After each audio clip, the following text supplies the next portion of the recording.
to keep the city safe. There was an outpouring of support after Officer Raynor was shot and his passing. And if you saw the outpouring during his funeral service, and all of those people from not just Daytona, all over Volusia County, all over Central Florida, that was lining the streets, it was a clear indication of the support that we have in this community. We're never going to get 100%, but it was a clear indication of the support that we have in this community. You can still traverse throughout areas of the community, and you'll see signs in the yards. Daytona strong, Raynor strong. We ran out of those signs, Your Honor. And it wasn't just in one section of the community. It wasn't just in Pelican Bay.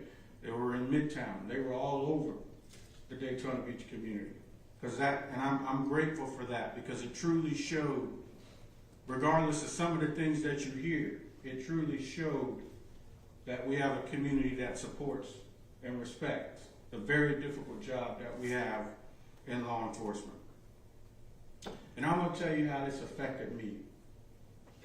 On June 23rd of 2021, I had only been the police chief for 7 months. Just 7 months.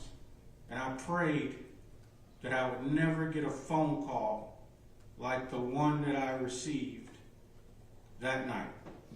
When you hear the words, as a police chief, you have an officer down. It's a gut punch. It's a gut punch. It makes it hard to breathe, just sitting back thinking about that. Because my number one goal as a chief is that I want to do my part to make sure every officer makes it home at the end of their shift to their family. So when you have an officer down, that hurts. It hurts quite a bit. Prior to becoming the chief, I had the unfortunate experience of attending several law enforcement funeral services. And there comes a part in the service, Your Honor, where the honor guard folds a flag, and they hand that flag to the police chief. And the police chief then turns to the family, and he takes a knee. And he has to present that flag, folded flag, to the family of a fallen officer. I've seen it far too many times. And prior to becoming a chief, I said, Lord, I hope you spare me from having to do that. I really hope you spare me from having to do that. But as a direct result of the defendant's actions, I had to do that twice on August 23rd. I had my honor guard fold 2 flags, and I had to take that knee.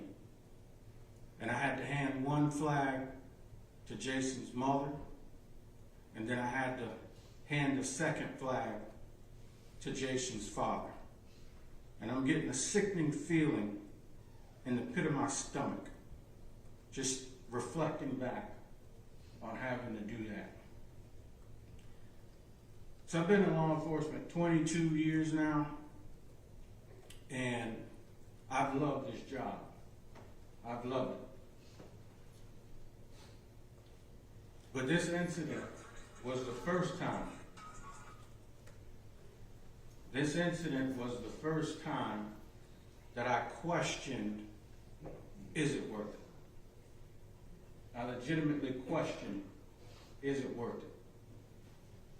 So I can remember sitting, and I listened as the defendant took the stand.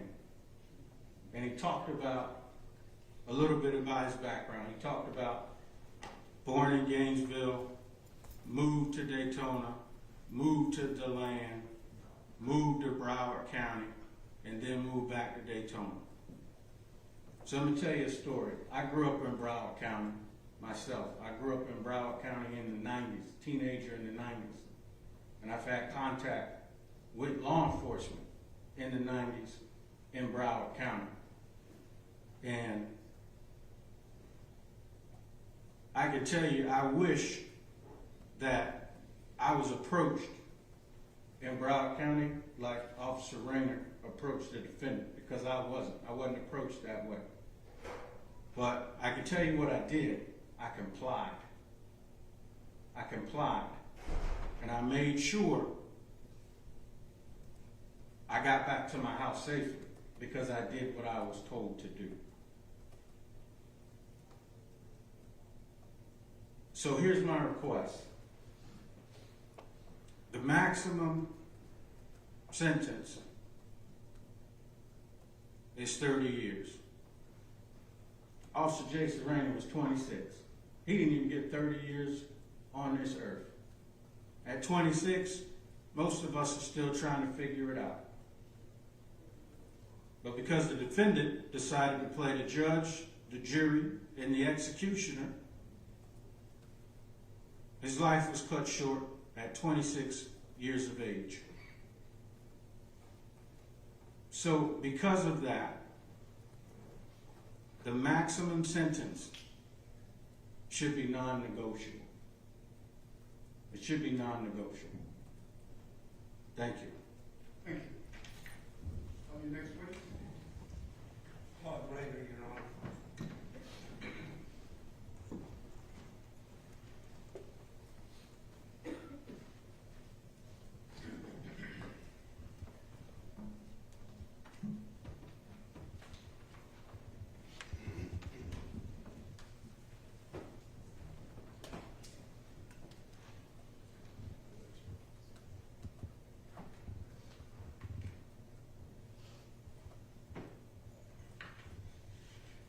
Proceed. Thank you, Your Honor. Good morning, sir. Good morning. Would you please state your name for the record Othal Raynor. and your relationship to Jason? I am Jason's father. Are you here today prepared to make a statement for the court to consider for sentencing purposes? Yes. Would you please do so? Thank you. Good morning, Your Honor. Good morning. I had a tough time writing a statement, so I decided to write my son first. Jason, you were a son that surprised me since day one. I was at work, your mom called to me to say you were on your way. There was no way I could make it home and get to you at the hospital, so I called a friend known as Uncle T. He drove to the house, and well, we know Uncle T was nervous as he could be. I drove from my place of employment, looking to be there for you when you met the world, and I made it. As years passed, I experienced the best of a father-son relationship that two could have. We loved the outdoors, we loved our time together, and we loved each other unconditionally. You lived with your mother through grammar school, seeing me on weekends and holidays.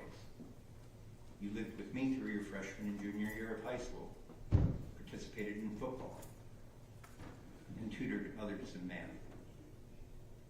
In your senior year, you felt compelled to be with your mom and went to Florida. My direction was simple for both you and your sister.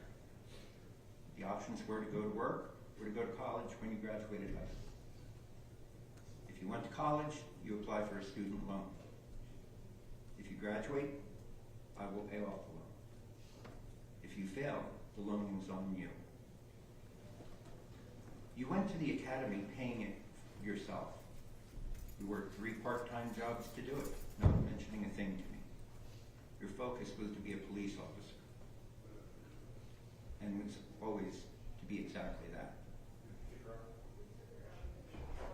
After passing the academy, you were faced with a state exam.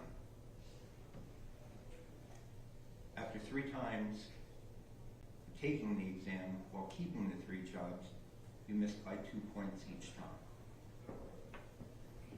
You wanted to admit defeat and suggested you were going to join the Marines. This was unacceptable to me. Not that you wanted to stand for the U.S. and serve our country, but you were giving up on your dream. After a conversation between you and I, you made the decision to go back through the academy. You passed the state exam the first time with no issue. You've been honored with certificates of merit for helping those in need in Port Orange, preventing suicide. You save lost souls.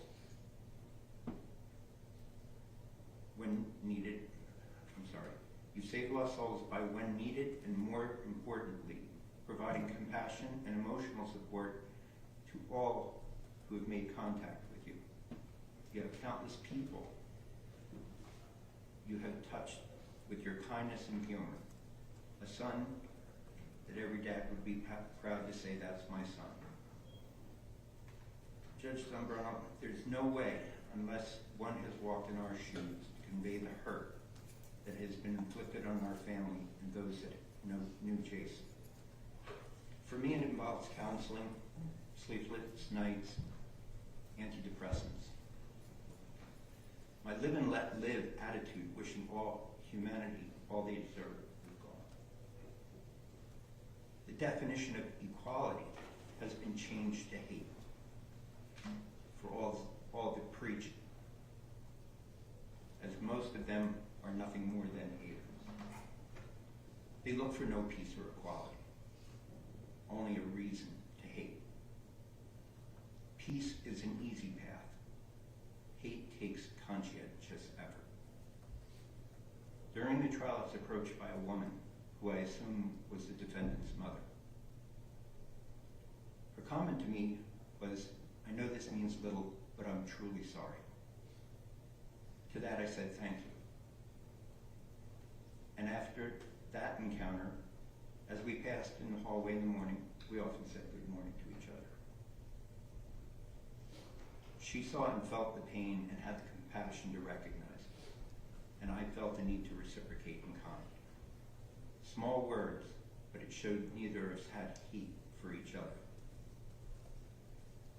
When one speaks emotionally, or wear your heart on your sleeve, more times than not, it shows one's real self.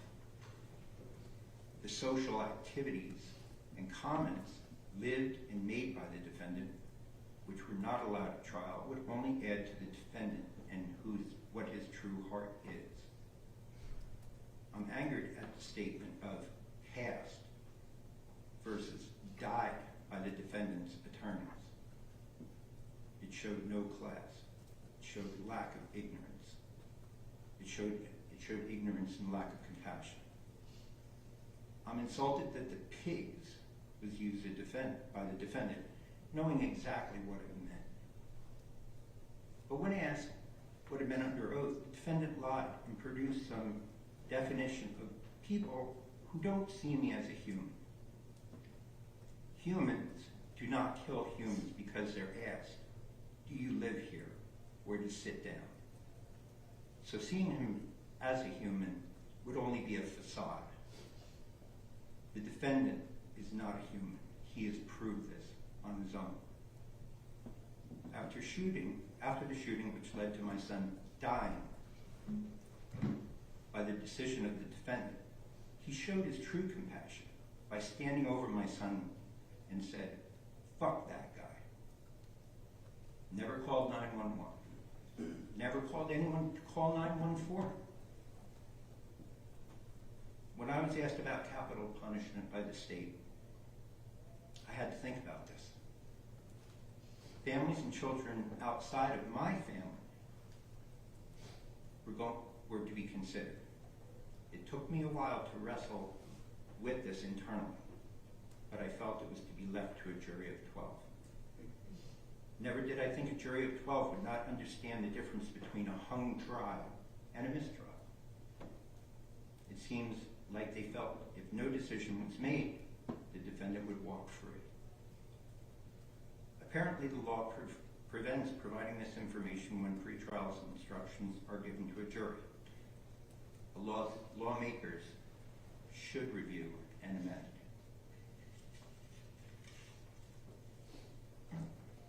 I asked many officers working today, and by every definition of and what they do, day in and day out, Jason was doing his job legally. There's an injustice here, Judge Zambrano, one we all must live with. I'm requesting you to correct the wrong and issue the sentence of 30 years with no eligibility of parole. conceal carrying a handgun with no license, to intentionally killing my son. The defendant shows no remorse pre or post verdict and is a danger to society, filled with hate with others, regardless of race, religion, or occupation. Evidence of this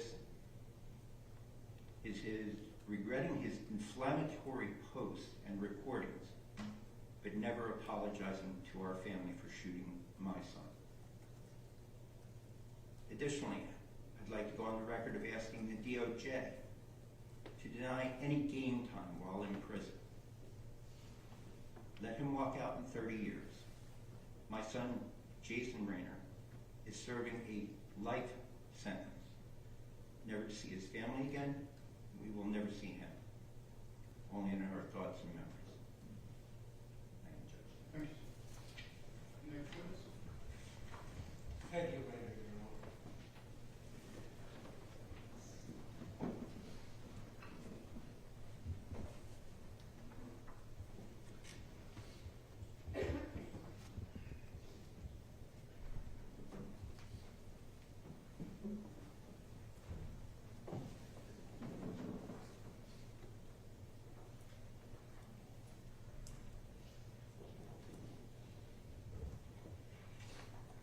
Good morning.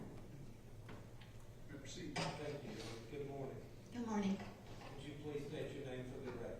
My name is Margaret Peggy Raynor. Ms. Raynor, are you the mother of Jason Raynor? I am. Have you prepared a statement you wish the court to consider this morning for sentencing purposes? I have. Would you please share it? Thank you. Thank you for this time, Your Honor.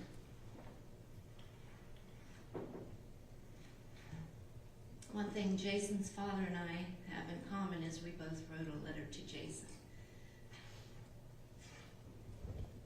I'd like to say, instead of writing the court listing my son Jason's qualities of family, loyalty, honesty, courage, humor, integrity, and honor, I choose to write a letter to Jason, pretty much going down memory lane a little bit.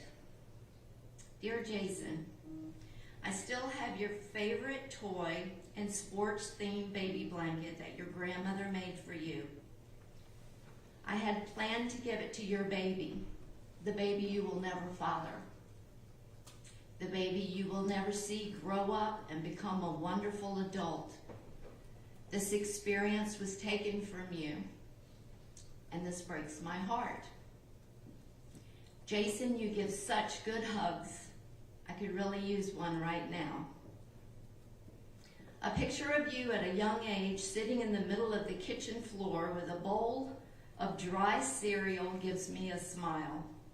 At a young age, you chose to obey me and follow the rule, do not go into the refrigerator without mommy. I'll get the milk, we'll get it together. Watching you eat the cereal, you're so cute. Even your eyes are smiling, your beautiful eyes. One of those beautiful eyes was shot out with a bullet, and the other eye wouldn't even open wide. You know what happened, Jason. At least you know now. Remember the times when you would spin things on your fingertips, spinning small couch pillows, basketballs, and even the TV remote? We never got the chance to see if you could spin and toss a pizza crust in the air. Thank you, Jason, for taking your first job where I worked. What a privilege for me to see you being honest, hardworking, and wanting to learn. A young man with integrity you were outside of our home. I'm so proud of you. When you helped me cooking and serving for the homeless and hungry in our community, it was greatly appreciated by many, many people. Jason, your willingness to help others has blessed their lives more than we know. Jason, you have wonderful friends that miss you, and of course your family is struggling. I have heard amazing things about your kindness, generosity, faithfulness, thoughtfulness, and your laughter. Your short life of only 26 years has blessed us with your love. Jason, without seeing you or hearing your voice or reading your texts, our lives are forever changed. I have your first picture that I ever took of you. It's a sonogram picture. It's hard to tell what you are, but you're there.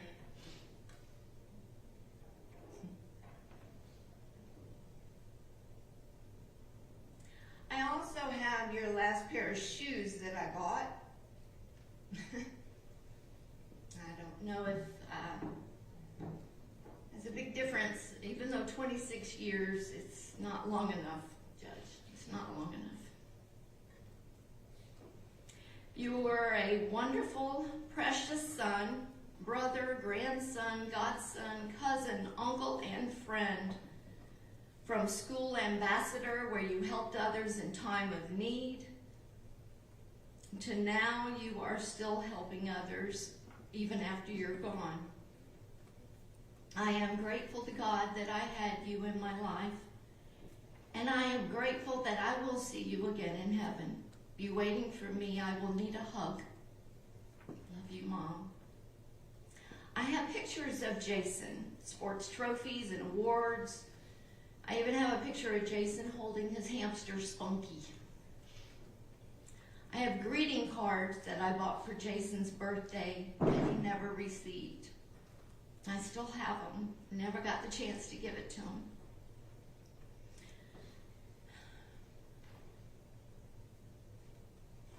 I won't take the time to read those letters, but they're here if you want to read them. Those cards. I entered the court of justice, and I sat through the trial, and I experienced what felt like my son Jason was on trial. With that, the bad language, I haven't heard this much bad language in years. I'm sorry. With all the bad language and the social media posts referring to the blood of a pig made me nauseous. God tells me in the Bible to be submissive to rulers and authorities, to be obedient, to be ready for every good work, to speak evil of no one, to avoid quarreling, to be gentle, and to show respect to all people. I respect the law. However, when people aren't given all the information about what is happening, or they enter the building with their minds already made up, or bullying others to agree with them, this isn't justice. It's not. It's not. Justice matters to Jesus, to me, to Jason. I know it matters to you. I know justice matters to you. Jason was protecting and serving his community in a kind manner. I am very proud of Jason. I Googled, by law, what happens if someone says stop and they don't. It says highlighted, under no circumstances can the person refuse to stop. Yeah. Jason said many, many, many times, stop. God knows our hearts and our intentions. He cannot be tricked with lies or rehearsed speeches. We need to respect each other and make better choices if we want a better life. I'm disgusted with the verdict of manslaughter. The video is the evidence. That's what I heard. The video is the evidence. There was no remorse by the shooter, now murderer. The shooter, now murderer, had a loaded concealed weapon not mentioned to Jason before it was used to shoot him in the head. The shooter, now murderer, fled the parking lot and posted on social media acknowledging proudly of the blood of the pig. There's no remorse. He left Florida. You know, Your Honor, you were there. You were at trial. You were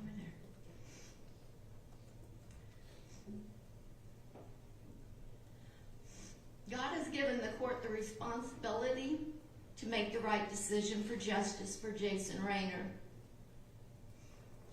If favor is shown to the wicked, he does not learn righteousness. We must all take responsibility for what we have done, good or bad. Remember, Jason Raynor is the one who was shot in the head, lost his eye, part of his skull, suffered for 55 days, and then died. Jason is the one who stood for justice. Your Honor, please, make your stand for justice. And make the right decisions, please. Thank you, Your Honor. Thank you. State. Melissa Raynor.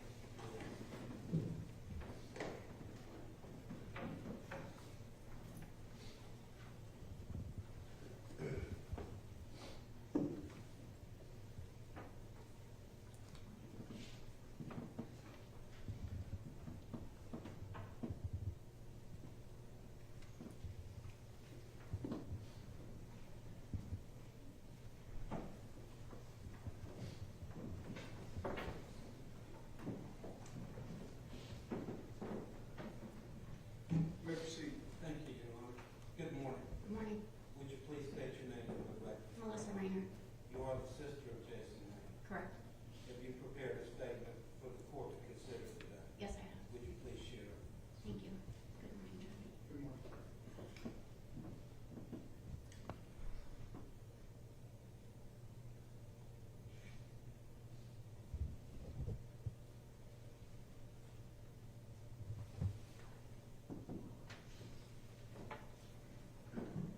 I wear my heart and emotions on my sleeve. I wanted to be viewed as a human.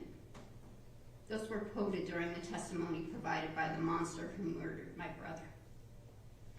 I asked, where was the humanity of shooting and leaving my brother there in pain and for death? I'd like to share with you the heart and emotion worn by my brother and how he made such an impact to this world in such a short life. A true human who showed compassion, genuine nature, and was always there for someone, even a stranger he didn't know. He was a protector to those he loved and held close.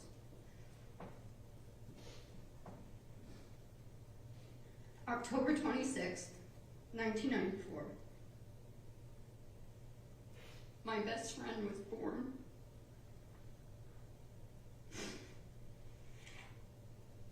I didn't know it just yet, but he would soon grow to become my role model and inspiration. Growing up, my brother and I shared your typical sibling arguments.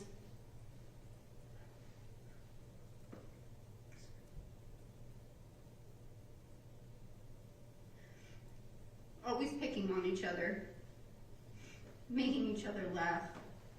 Our dry humor and bickering left many to wonder if we even liked each other. When quite the opposite, that was my best friend. My brother lived with me up until this monster took him from me. I hate saying the good die young because this right here is the definition. Now all my family and I have are the blood running through our veins that ties to him along with the memories that we share. Jason grew up in a world of not knowing how to fit in. He was a good kid and a gentle giant that many tried to bully to see how he would react. Instead, his soft-spoken and calm demeanor always diffused situations. This was something he was really good at and carried with him up until his adult life. He was a hard worker who worked 3 jobs to pay for his law enforcement academy where he graduated on October 14, 2015. He was determined to work his way into making a difference into the community, to make a safer place for people, again, putting even a stranger above himself. Port Orange Police Department was where he started his journey. He had hoped to serve a long life career that he was passionate about. Unfortunately, his dream would soon become mine and my family's nightmare. On December 5th, 2018, Jason and 2 other officers from the Port Orange Police Department successfully rescued a female attempting to take her own life on the Dunlawton Bridge in Port Orange, Florida. An award of achievement was provided to him for his bravery and compassion. That one sticks out the most to me, as that exemplifies who he was, always helping others, even a stranger. Throughout his short 5 years in law enforcement, he was awarded many outstanding achievements and recognitions in the community in both Port Orange Police Department and Daytona Beach Police Department. Jason was working towards the narcotics division, asking to be put in parts of town many of us don't want to even drive through. He was pushing towards his mission to make the community a safer place, even if it meant putting himself right in the middle of danger. Not many of us would put ourselves in these areas or situations. However, most men and women who wear the uniform put themselves in that same danger day in and day out. For that, I'm thankful for what they do, and I'm thankful for my brother dedicating his life to protect and serve, for he is the true hero. Jason will forever be my hero, my not-so-little brother, and my best friend. Missing him is like missing a part of my soul that will remain empty for eternity. I, along with many, will continue to be his voice and stand for what he believed in. To reference back to the beginning of my statement, Jason's bravery, courage, determination, and compassion he held as a human has no comparison against the cowardness monster asking to be viewed as a human. Jason will forever be the human I look up to, and I hope that more of humanity is just like him. His legacy will continue, and his name will be remembered. Thank you. Stay. That concludes our testimony. All right, thank you. Defense, do you wish to offer any witnesses? Do you?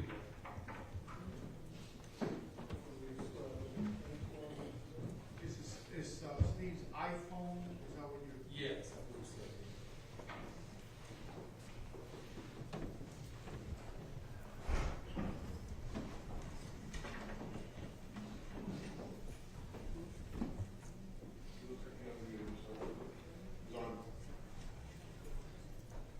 That's it.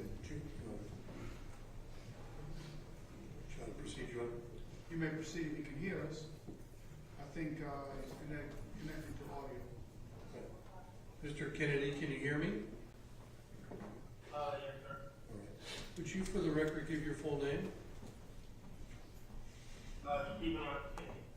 Okay. And how do you know the defendant in this case, Othal Wallace? I met him in a children's home. In a what kind of home? The children's home, the 39 Methodist Children's Home. Okay. And how old were you when you met him? I believe I was 15. Okay. And do you know about how old Othal was at the time? No, I believe I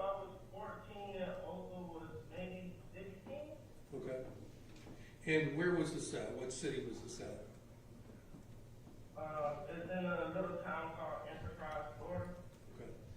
Okay. And how long have you known Mr. Wallace?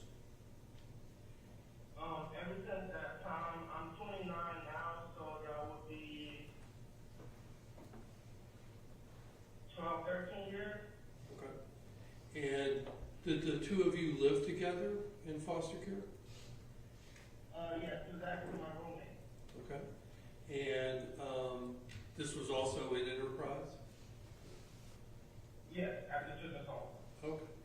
And what would you like to say about your knowledge of Othal, starting with when you two were roommates?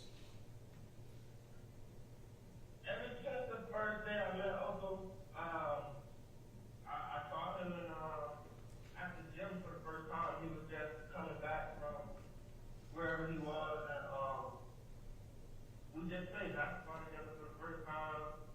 And I just was like, this guy's just so down to earth, so like fun spirited, and it was just fun ever since like the first day I met him. He took on like a role that's like my big brother, and he just taught me a lot, and he just helped me, cause I was new to the whole foster care system, and he just like helped me navigate, kept me out of a lot of trouble, literally. He just showed me the ropes of how to navigate through the foster care system. And about when was it that the two of you stopped living together as roommates? Well, actually, Othal turned 18 while I was still in the foster care system, so he eventually ended up moving out, and but then once I turned 18, I had moved back out South Florida, and then I came back up to the Central Florida area, and then I became homeless, and I had moved back to the home, and it just so happened Othal was going through the same thing at the same time, and we ended up putting a plan together to both get an apartment. So we actually became roommates again as adults. I believe I was around 19 when that happened. And where was this at? What city was this in? This is in D-Land, Florida. Okay. And then how long were the two of you roommates? I want to say for that entire year, so for about a year. Okay. And what was he like to live with? By this time, I was just still like a young fellow, but Othal was just like, he was a couple years older than me, but like he was just so knowledgeable. He was like literally like he was a father by this time. He had a kid. His girlfriend at the time lived with us, and I was just like basically like the young brother living on the other side of the house, and he had his whole family living on his side, and I just saw him literally every day just interacting with his family, and it was so motivational. Like something gave me something to look up to. How would you see, what were your observations about Othal interacting with his children? He was everything that we wish we had when we were growing up. Okay. Did you see Othal acting in a loving, caring way for his children? Every day. Like, I was so restricted because I lived in the house with kids. It was like, he just showed so much love to them. Like, every day, you see him picking her up. His daughter, he's loving on her so hard. It's just the most amazing thing to see like your brother, like knowing what he came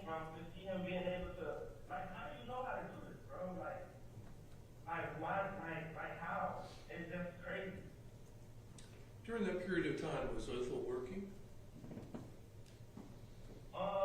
Yeah. I know. I think Uncle was in school at the time. He was going to Daytona State College Okay. to become a barber, I believe, because we both were in barber school at the same time. Okay.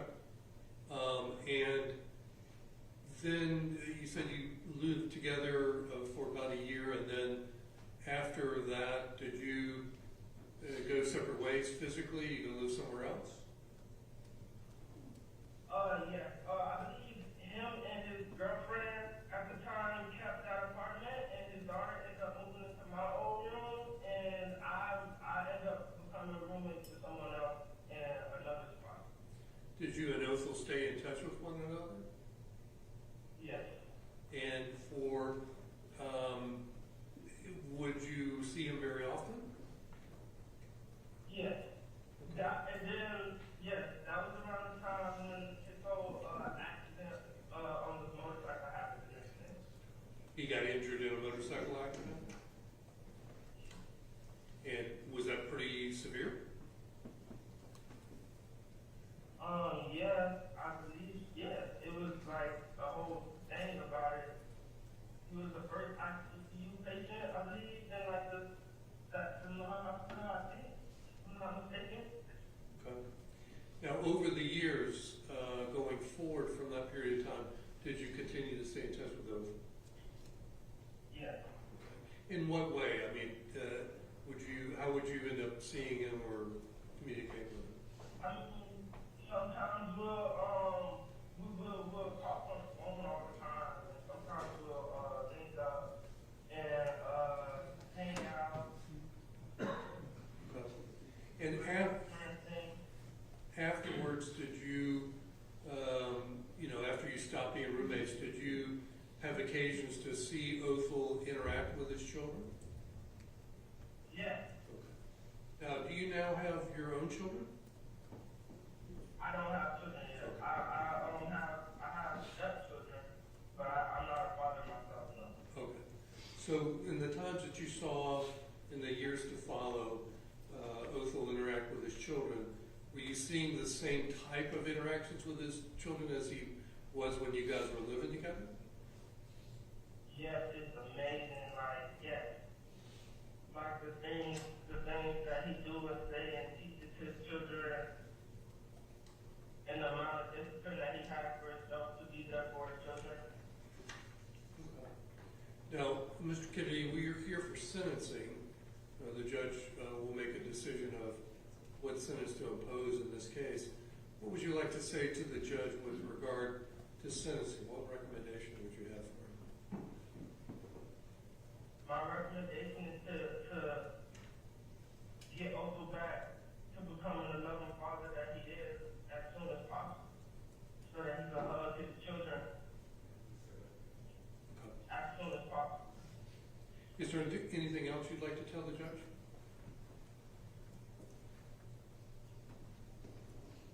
I don't really have much to say. I didn't really think of anything to say. Okay. All right, Mr. Kennedy, I don't have any other questions for you. Thank you, sir. Mr. Kennedy, you can go ahead, with the court's permission, you can go ahead and log on. Okay. Thank you.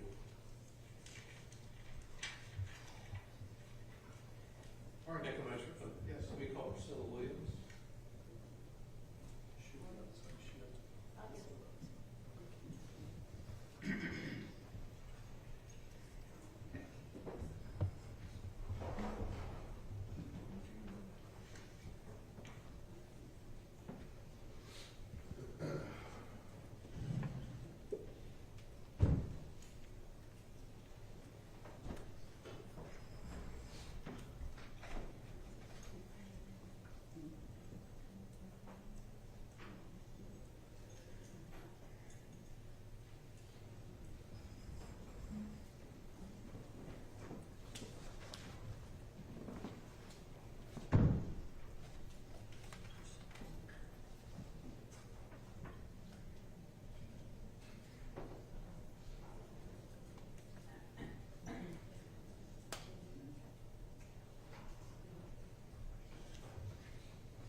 is, let me call Daphne Reed.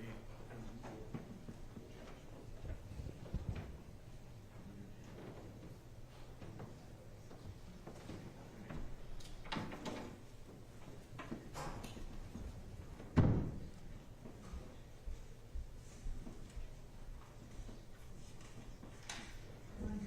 You may proceed. Could you state your full name for the record, please, ma'am? Daphne Dolores Reed. And how do you know Mr. Wallace? I met Mr. Wallace in 2020 during peaceful protest against injustice. How long ago was that? 2020. And where was that at? Virginia? Georgia. Georgia, okay. And there was a protest in Georgia at that time? Yes. Okay. And after, excuse me, after that event, did you stay in contact with one another? Yes. And how so? Through social media, we would message each other back and forth and encourage each other and speak about different things going on in the world. And did you have other physical contact with Othal over the next several years? Yes, I assisted Othal with a security detail for a nonprofit organization. Okay. And how would you describe your interactions with Othal? How is he as a person? Othal he's actually a loving human being. He is a protector.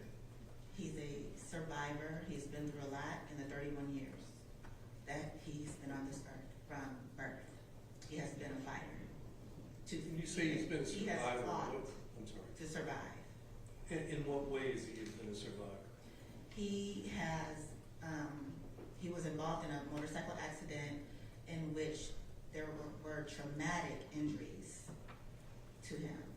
And About when was that? I'm sorry? About when was that? I want to say 2000, I'm not sure of the year. That's fine. But he was involved in a motorcycle accident and they saved his life. And due to the injuries, I've seen the type of injuries that he's sustained on 2 different occasions. And sorry to say they did not make it. And by the grace of the Most High, he is here.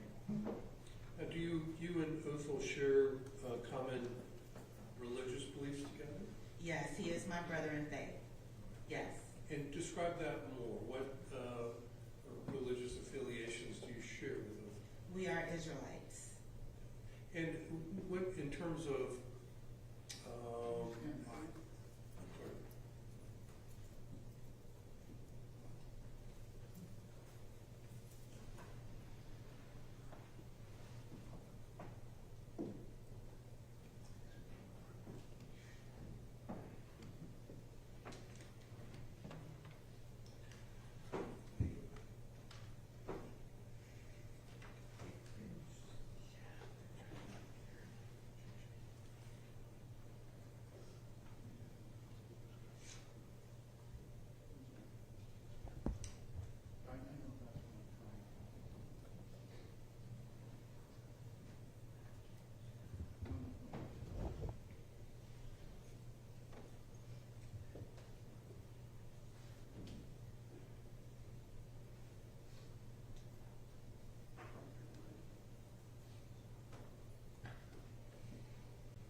It's a little thing? You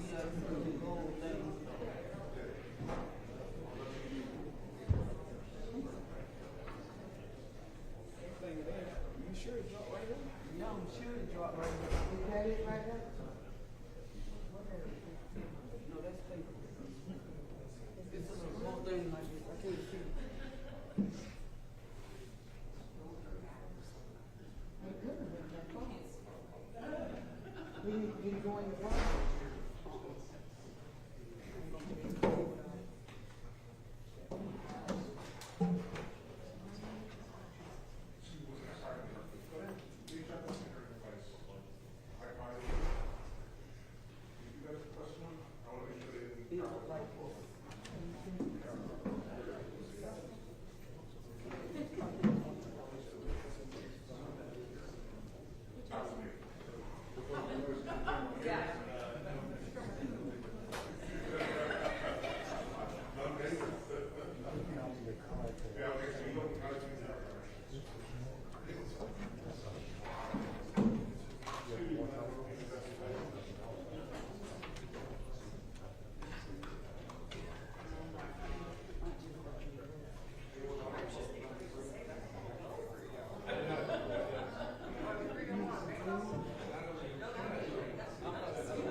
I know you got some good apples. Be mine. What my eyes almost. Is that it right? Right. No, that ain't it. You sure they dropped down there right?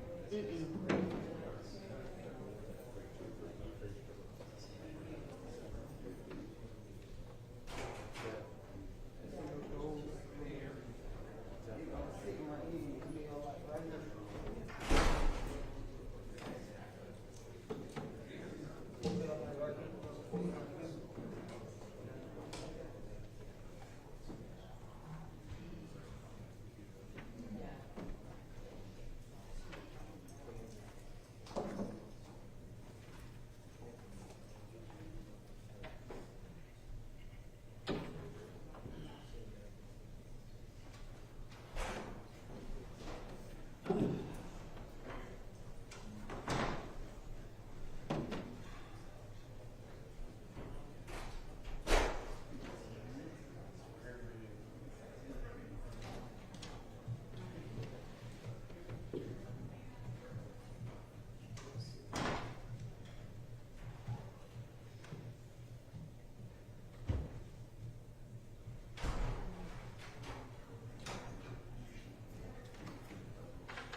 Recording in progress.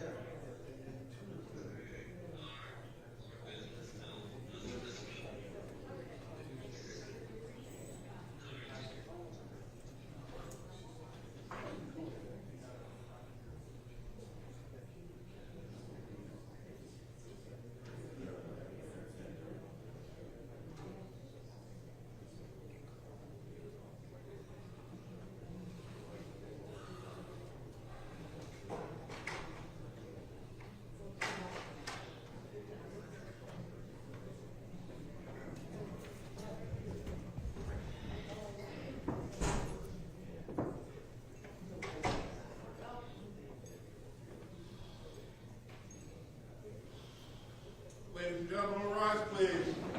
Consider course back in session.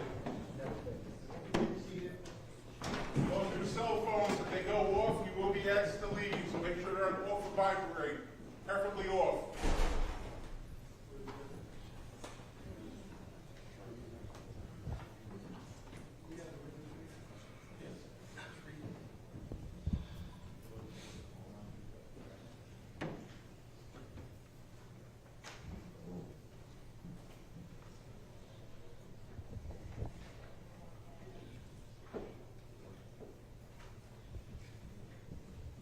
Proceed, Your Honor. You may proceed. Thank you, Your Honor. Just read back on the record, I think I left off with talking about that you and, were asking about you and Othal sharing common religious beliefs and that you both were Israelites. Just very briefly, what, tell us a little bit more about your religion that you share with Othal. What are basically your beliefs as an Israelite? Okay, first and foremost, we're not your traditional Israelites. We don't hate anyone, okay? We don't agree with any hate speech or anything like that.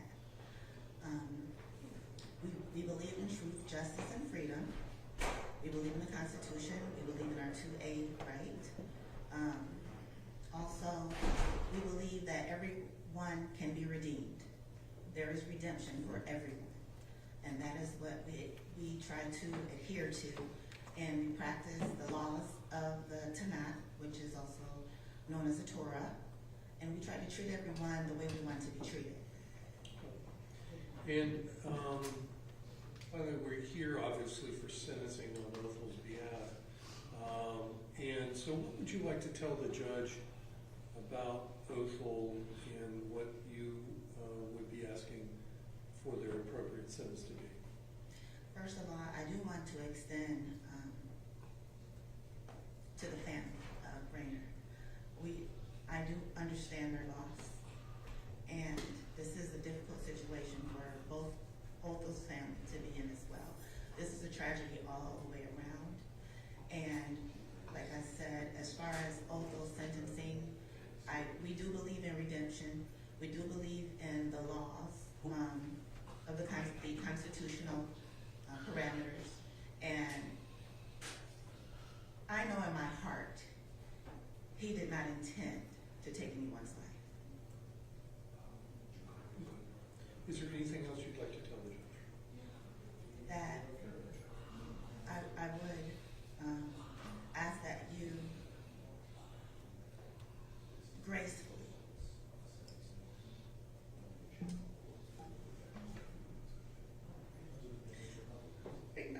acknowledge the fact that his actions were not intentional. They were within the parameters of his rights, his constitutional rights as a human being, which he is. Thank you, I appreciate it. Thank you. Call it Esther Williams.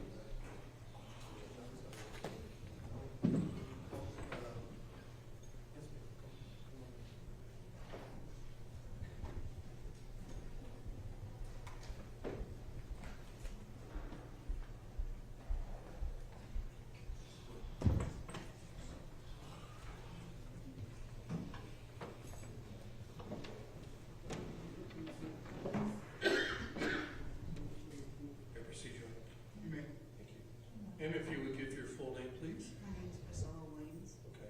And I can already tell you a little bit of the soft voice. We are recording the proceedings, and if you'll just keep your voice up, and I'll just remember. Move a little closer to the microphone, please. Yes, thank you. Ms. Williams, are you related in any way to Othal Wallace? Yes, I'm Othal's aunt. Okay. And where do you live? I live here in Daytona. Okay. And what would you like to say about Othal as a person? He's a great kid. He very remorseful. He will give you the shirt off his back. And I don't think he intended to do any of this that happened. So I'm sorry to the family. We all know we make mistakes. And if this was this, I just feel like this to be bombarded like this is why my nephew is in this situation. He was bombarded and he was afraid. Were you around Othal early in his life, in his childhood? Yes, Tell us about that. he's a good kid. He will give you the shirt off his back. Whenever his mom asked him to do what he needed to be done, he would do exactly what was asked. And did you see the different places that Othal would go to live at different times in his childhood? Yes, Tell me more about that. he actually stayed with me for a little while he was in school and while he was working here in Daytona as a security guard. How long ago would that have been? It would have been, what, maybe 6 or 7 years? I don't want to. 6 or 7 years ago? Yeah. Okay. But were you in contact with him in his early years when he was going through foster care and living with other people? Yes.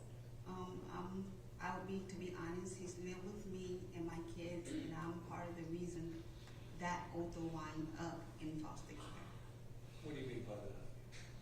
Because I was in a battered situation and DCF came in and removed the children, so that's why Othal wound up in DCF custody. And when you mean by, were you in an abusive relationship? Yes,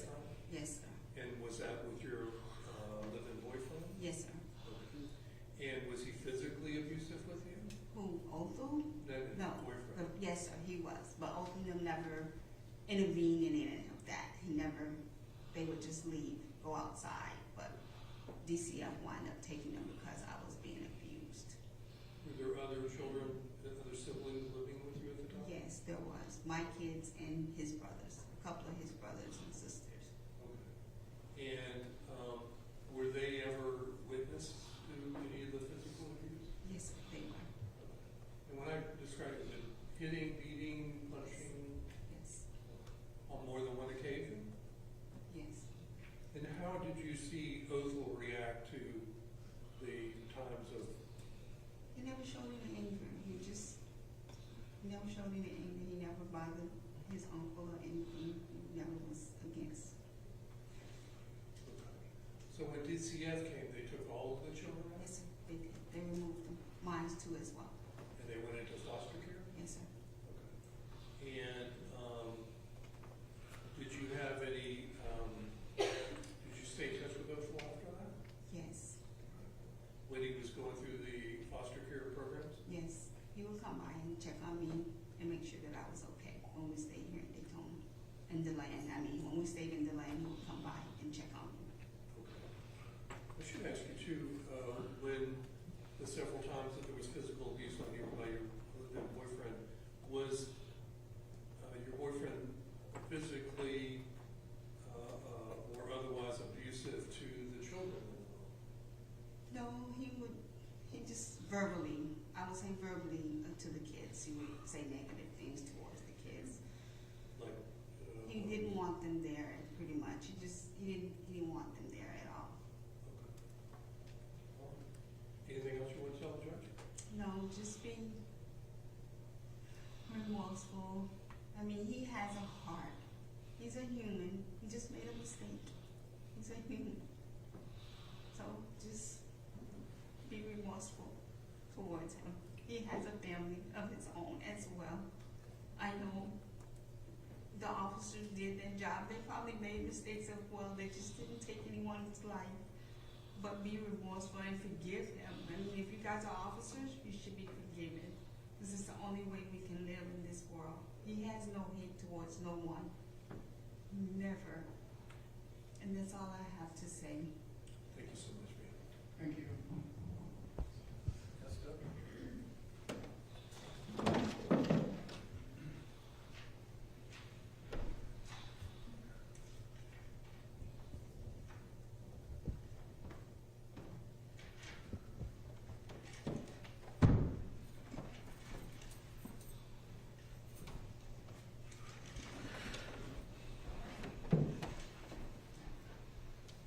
May I proceed, John? You may. Thank you. Would you give your full name for the record, please? S.A. Williams. All right. And are you related to Othal at all? Yes, that's my cousin. All right. And whereabouts do you live? In South Daytona. Okay. And some families are different in some ways. Are you close to Othal? Yes, he's the brother that I never had. And what do you mean by that?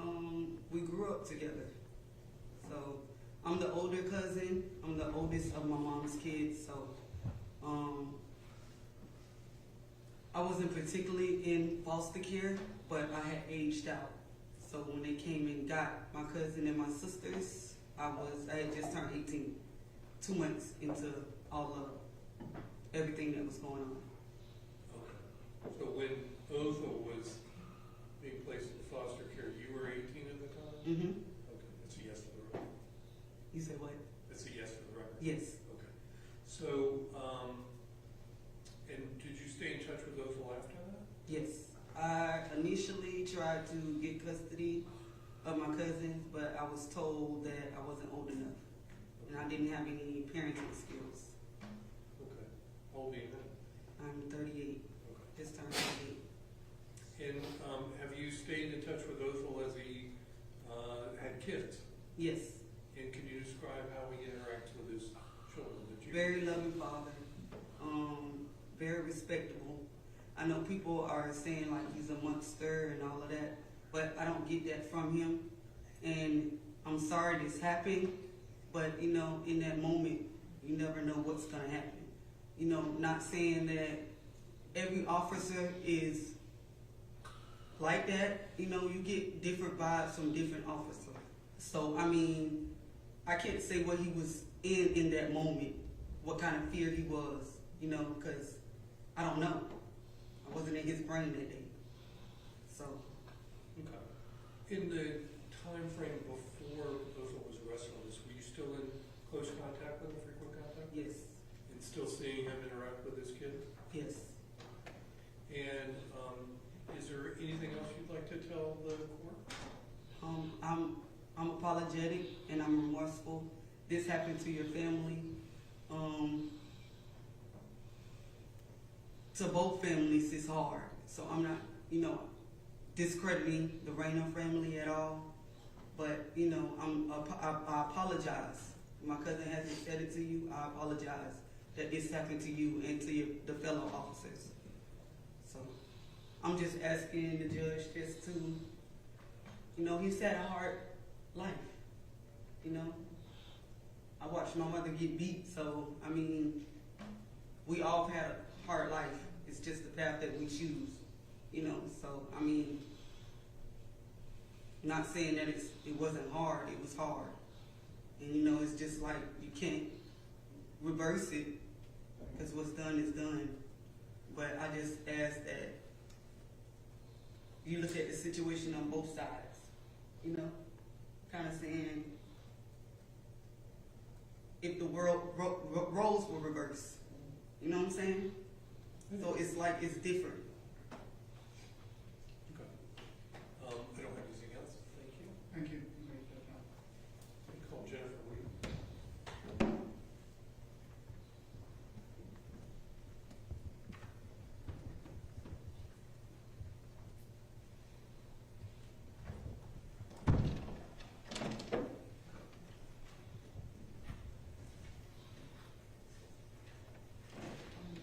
Good morning.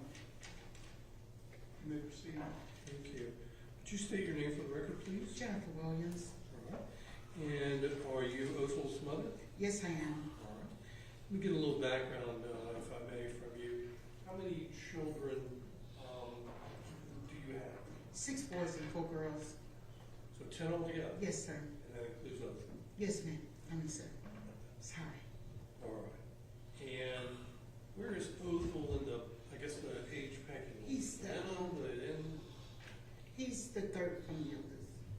Third from From the oldest. and so, where was Othal born? Othal was born in Gainesville, Florida. First and foremost, I would like to apologize to Raymond's family. I do have to send my condolences to you all. I understand, you know, I couldn't imagine the pain, but I do understand. I'm sorry that it happened, and I hope you all heal properly. And my son is not a monster, and he's not a murderer. He didn't just go out to murder anyone, and he's definitely not a monster. So that was just an understatement. Othal is such a good father. He has 5 kids, and he takes very good care of them. Othal has not a precious bone in his body, and he healed our family. He brought our family back together when they were all separated. Let me stop you there because I want to get a little bit more detailed information about his childhood background. Okay. So after Othal was born, did he continue to live with you? Yes, me and my mother, Okay. What's the record of your mother? Brenda Ann Williams. Is she still with us? She's deceased. Okay. And about roughly when did she pass away? August 31st, 2004. And for the record, who is Othal's father? Othal Wallace. Is that Othal Wallace Sr.? Yes. And was his father active in Othal's life or the children's life? Well, yes, he was. We were off and on because he had several different women. So he would come through and, you know, make sure that Othal had things that he needed and provided those things for him. Was his father in prison for some period? Yes, he did have to go to prison. So he went to prison for selling drugs. Okay. And so for how long was his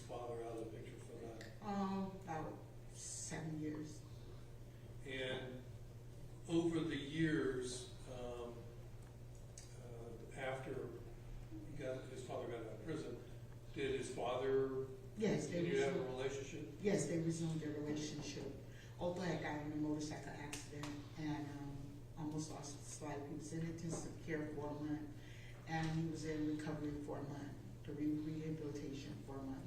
So he was in Central Florida, and his dad came up there. I stayed up there for the whole term, and his father came up there and bought all the things that he needed, like to bring his legs back together, yours and socks, and you know.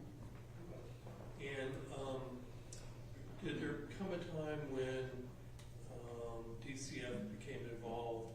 Yes. Yourself and your children? Yes, when my sister had, my mom had passed, and I went off the rocket, you know, I went to the hospital, and my sister cared for my kids, Priscilla Williams, and it was domestic violence in the home, and they removed the kids from the home. Talking about domestic violence in Brenda's home? And Priscilla Williams' home. Mm-hmm. Now, were you having some drug addiction issues? Yes, I was.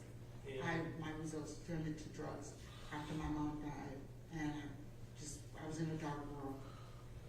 And did that addiction result in arrests over the years for drug Yes, addiction? it did. Yes, it did. Okay. And was that also, so let me back up actually. How old was Othal when he was taken out of the home? About 10. And did Othal go into, where did Othal go with that? He went to New Smyrna. He was in, he ran for a little while, then he went to New Smyrna. And did there come a time when your parental rights were terminated? Yes. Okay. Mm-hmm. Was that about the same time? Mm-hmm. And that would be for your parental rights to all your children? No, just to Othal, Megan, Dion, and Simeon, and Jessica. All right. And so, where did Othal go to live after they were removed from you? He went to a children's home for adolescents. Okay. And did he stay there? Yes, because he refused to be adopted. He didn't want to be adopted, so he wanted to find me. He said that he was going to find his mother, and he had told the other kids that he would find the mother, find me, and that we would all be back together, and that he did as such. And so, what kind of gap are we talking about? He goes in the hospital here and then he we're talking about when he was like 17. Okay. Mm-hmm. All right. And where were you living when you got back together with him? I was living in Broward County. And did you continue after Othal was placed in foster care? Did you continue to struggle with your own? Yes, I did. I was having mental health issues and drug addiction. And can you tell the court what kind of mental health issues? I have bipolar disorder. Did you have that before the addiction? Since the age of 13. With the agent? Yes. And all right. And have you yourself recovered or in recovery from? Yes, I have been clean 18 months. Okay. Are you in a particular program for that? Yes, I am the overseer of a sober living house Okay. And where's that? in Broward County. So now that you've, for lack of a better phrase, reunited with Othal, describe the nature of your relationship with Othal. When Othal came back in my life, he started finding all the kids, getting all the kids together, and he reunited us all together, and we started communicating, and Othal would come check on me often, him and his friend Stephen, and he would make sure that I was okay. When I was in my addiction, he would always come and make sure that I ate. He would come to my house and make sure that everything was going smoothly in my house. Othal was just an overall good kid. He was very respectful. I mean, he doesn't have a hate bone in his body. You know, his life was saved. Would you like to say to the judge as far as sentencing, which is what we're here for? Yeah, I know the court is here, but I'm asking you please to have leniency on him so they can unite with his family. I mean, Othal's not a bad person at all. I don't know how this took place, but I'm very apologetic for it. Just please have leniency on him so that he can be home with his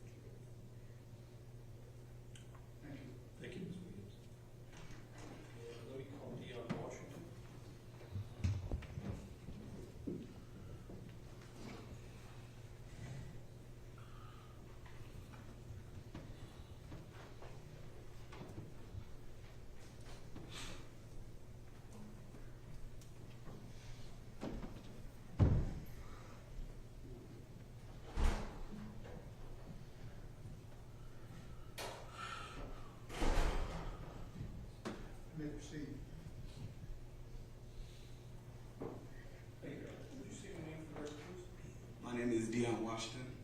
And are you related to Othal? Yes, Othal is my brother. And do you share the same family, same father? No, we do not, but we share the same mother. And where do you live? I live in Daytona Beach, Florida. I'd like to talk about, are you older or younger than Othal? I'm younger. I'm right underneath Othal. And you heard your mom testify about how many kids she's had. Is that accurate? Yes, 10 kids. Let's talk about your childhood growing up. So did there come a time in your life when, just before you were, let me answer this one, before you left the home with your mother, with your sibling, where were you living? We're living in Gainesville with my grandmother, and my mom was kind of in and out of jail. Was she having her drug addiction issues back then? I was too young to really notice. I just knew she was in and out. How old were you? I believe between like 6 and 8 maybe. Basically, all you knew is that she was in and out of jail. Yes. And was she gone for long periods of time? It would seem so. Maybe a year at a time, I don't know. So at that time, was it basically your grandmother raising you? Yes, it was my grandmother raising us, and Othal was pretty much a sidekick because he was very mature at a young age, and I don't know, like Othal always had a big heart, even when a lot of us failed to see it, he always like helped her out, made sure everybody was fed. And I mean, from a young age, I kind of noticed that he sacrificed a lot for the younger siblings. So who were your other siblings living there at the time? It was me, Megan, Othal, Ali, Simeon.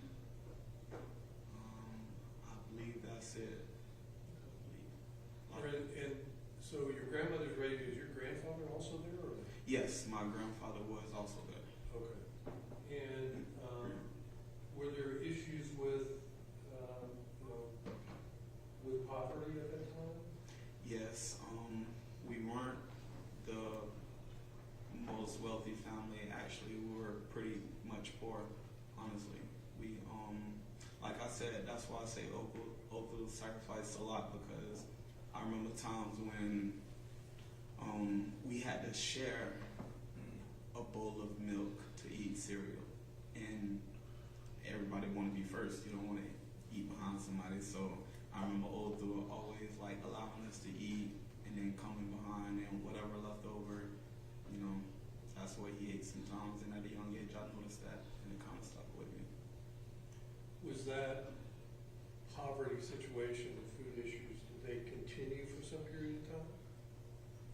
I would say, yes, it would be the whole period of time we were with my grandmother, because, she had, 4 or 5 kids, and then she had her kids also, and so it was a lot of us in one household, and I don't believe she had a job, from what I can recall.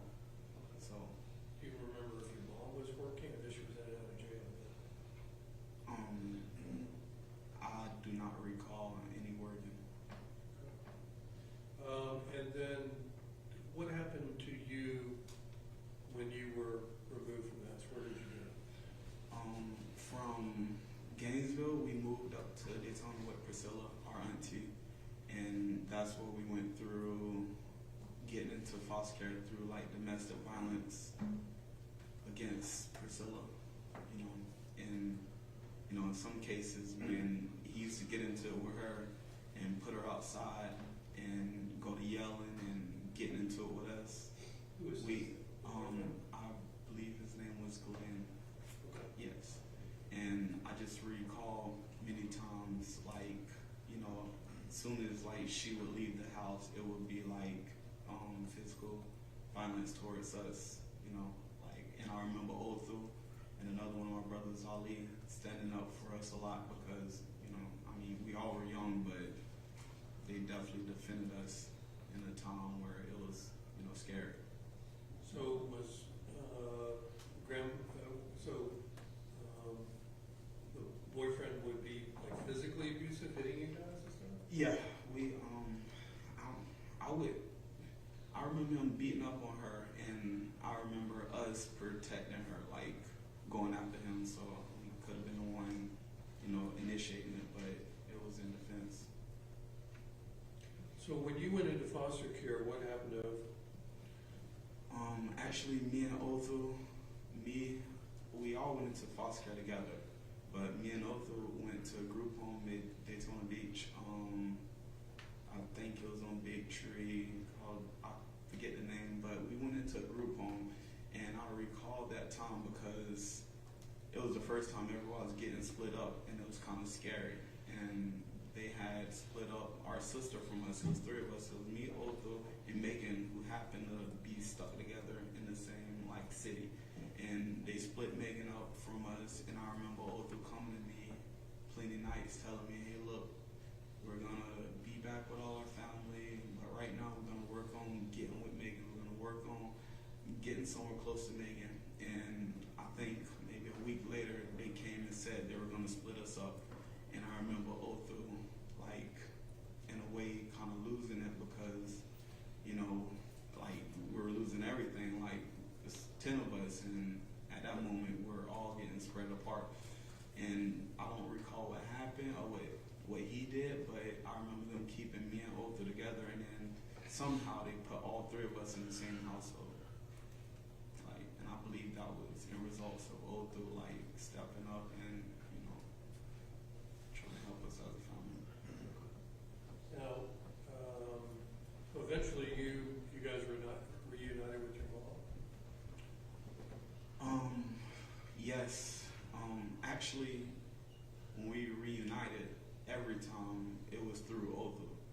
Like, we even had siblings, little brothers and sisters that got adopted out at a very young age and kind of disappeared because the parents didn't want them to know us as a family, and they wanted to take on that. And Othal happened to be the one to do a lot of research and somehow found everyone besides our last sibling. I kind of got off track if you want to ask that again, but I just remember So about how long ago did you guys reunite with your mom? We reunited maybe, I want to say 2013, 14. We reunited with her. We moved down south. Othal never moved down with us, but he was the one bringing us back and forth, picking up people, taking them, bringing us things. So you continued to have frequent contact with your brother after that? Othal? Yes. Yeah, no getting rid of Othal. He was in everybody's life. That's why he was in so many different states, city. He just always loved family and loved doing for people, so he was always making the initiative to call, to speak to us, to keep us a loving family when it was hard. My whole life, I struggle with that. I'm not very well with, like, my family to this day because I choose to be alone when he was a person that would get me out, Now, have you seen Othal interact with his children? Yes. I got plenty of pictures of him bringing his kids over to see my kids, and they would play, and they love him to death. Yeah, every time I see him, actually, he brought the kids over because I have kids, and that's how we connect. And would that interaction that you witnessed continue up to closer towards Othal's arrest? Yes, I would even say weeks before. Now, obviously, we're here about sentencing for Othal. Would you like to tell the court your thoughts and recommendations for Othal's sentencing?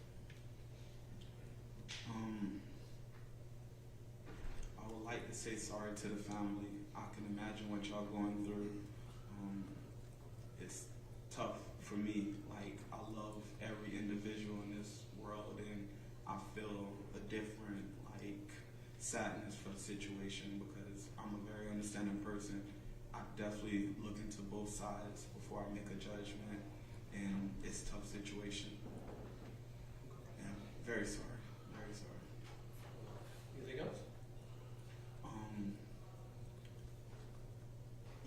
would like to speak to the judge, and I would just like to say, I feel like you're in this position for a reason, and you're gonna listen to everyone in this courtroom, regardless of what you believe, and you're gonna make the right decision. And I know my family, and I would hope the other family is gonna accept and respect you for your choice. And God bless. Sorry, we're here today. God bless. Thank you. That's all I have, Judge. Thank you. I believe Mr. Wallace also would like to make a statement to the court. Would you like to leave that at table or at the end?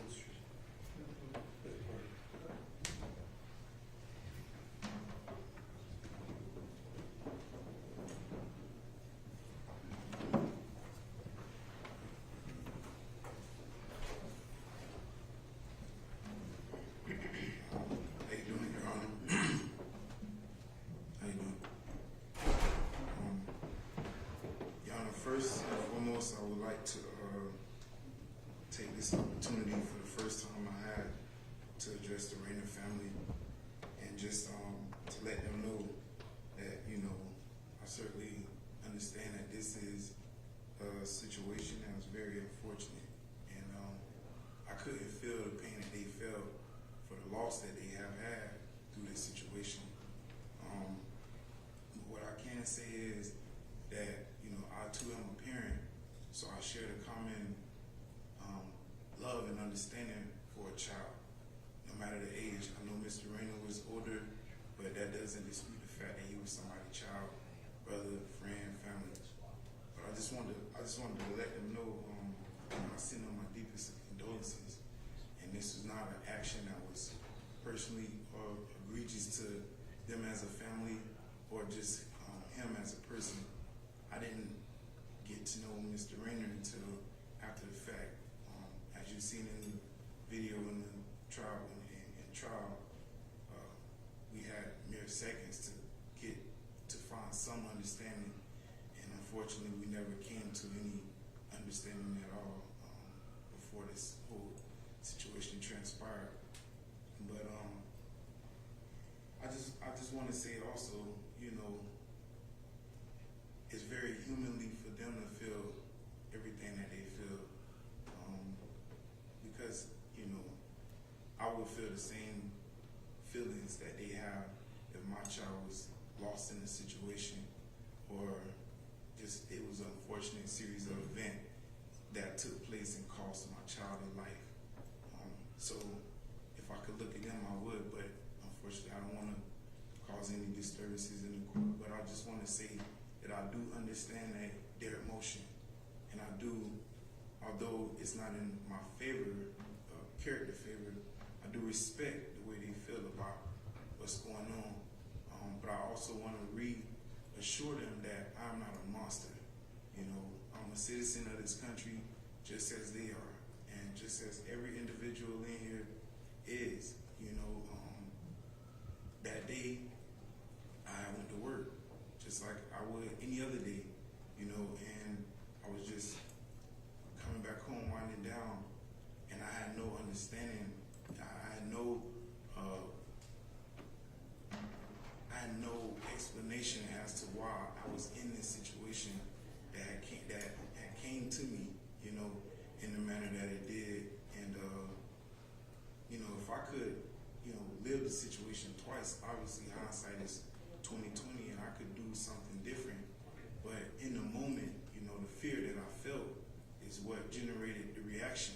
And I just, you know, I'm sorry that it happened, but at the same time, Judge, I want to be human about it as best as I can, and just get you to understand that people have the obligation to protect themselves. And Judge, you are an elected official. You are afforded the opportunity to be protected by those who work for the establishment. I, as a citizen of this country, am not afforded that same opportunity to be covered by protection of anybody in the establishment. So as a person, I get to embrace the Constitution, and what comes with that is responsibility for self-preservation, and to protect myself. And that responsibility falls on me in every situation. So I just want you to understand, Judge, that that is what took place in that moment. Is just, me merely protecting myself from the misunderstanding that was brought to me. You know what I'm saying, Judge? So I just wanted to make sure I convey that properly. I'm not sure I understand. Well, okay, if I could put it in this way, there's nobody that's obligated to protect me if I'm sitting in my car in a night like that. There's nobody immediately is going to react to me besides me. There's nobody that can calculate what I feel and what I come to understand as a threat. So, for instance, if somebody made any act towards you, these individuals standing here today will immediately take the protective role to preserving your life. In the night I was approached, Judge, I didn't have that situation. I didn't have anybody there that would have protected me. It was dark. I was sitting in my car. I didn't understand what was going on. I wasn't doing anything wrong. So when I was aggressed in the manner that I was, I took it upon myself to protect myself in the moment. And like I said, if I could live the situation twice, which I know I can't, but I would. Now that I'm seeing, there would probably have been something I could have done different. And I sit in my bunk since I've been in jail the past 2 years and change. I sit all the time and reflect about all the things that could have happened in the time that it did and what I could have did different. And the hardest part I have understanding with is how we just couldn't get the understanding. I asked multiple times, like, what's going on, trying to just get some inclination as to what's happening with me. And, that lack of communication between Raynor and I it equated to fear in the moment. It really did. And that's the best thing I could give you to explain my reaction. As far as, the situation with the social media, things was happening in the country at the time. And like I said, I'm one of those who are expressive, and I made some choice words that I never intended to act upon, Judge. I have a very normal life, very, very, productive life. I have children, and I was outside of my house where 2 of my children lived, where my girlfriend at the time was waiting for me to come home. I had just came back from seeing one of my other daughters who was at her house with her grandma. And I'm not sure if you remember the video at the trial, but right before they showed the video after the fact, there was a clip where there was a cake, and I was rubbing icing on the cake. Well, that cake was one of the first cakes my daughter got to bake, and I wanted to be there for the moment because her and her grandma had started a baking situation where she would come over and bake cookies and cake for her grandma, and this was going to be her first cake, and I didn't want to miss it. So I was explaining to her in that moment that you can't put the icing on the cake. As soon as you take it out, you have to let it cool, and it had cooled. And I sat there for some time to wait on it because I wanted to help her complete the cake. And I had returned home after that. So that was kind of the situation of my day after I got off work. And I was just kind of unwinding and just relaxing when I found myself in the situation with Mr. Raynor, and I was very surprised to be encountered like that because I had never dealt with that before. You know what I mean? I had never been in a situation where, I was approached in that manner. I always was approached like, hey, sir, I'm such and such, I got a call, if you just, whatever. And I got, some understanding of why this situation was happening. And Judge, I just want to say to the Raynor family again, the anger, the sadness, the frustration, you know, the anxiety, depression that they feel from this situation. I totally understand it. You know, I totally understand that. You know, they're suffering with a loss, and it's a reaction that anybody will have when they lose a loved one. It really is. And you know, I just want to say to them, you know, and I ask them that if they would accept my apology, because I never, you know, had any personal anything against Mr. Raynor. It just was an unfortunate situation that, you know, brought us together, and I just hope that, you know, forgiveness can come about from this. And I want to just say, also, Judge, you know, my future is at stake here. You know, Judge, it really is, and you have the, you know, the responsibility of, you know, deciding if I have freedom again or if I have to have a lengthy time in prison. I just want to reassure you, Judge, you wouldn't be making a mistake if you chose to, you know, place me on some form of community control or anything of that nature. You wouldn't be making a mistake. I have a stable living situation, Judge. You know, I have a safe environment to, you know, heal from this situation. I have a job opportunity that I will be able to take advantage of, and I just would be able to be a productive member of society as I was before. Please take into account, Judge, that I'm not a convicted felon. You know, I've always tried hard to, you know, be the best person. I've grown a lot over the years, even with my history of minor mistakes. I've taken the opportunity to grow and develop as a person, as a man, as a father.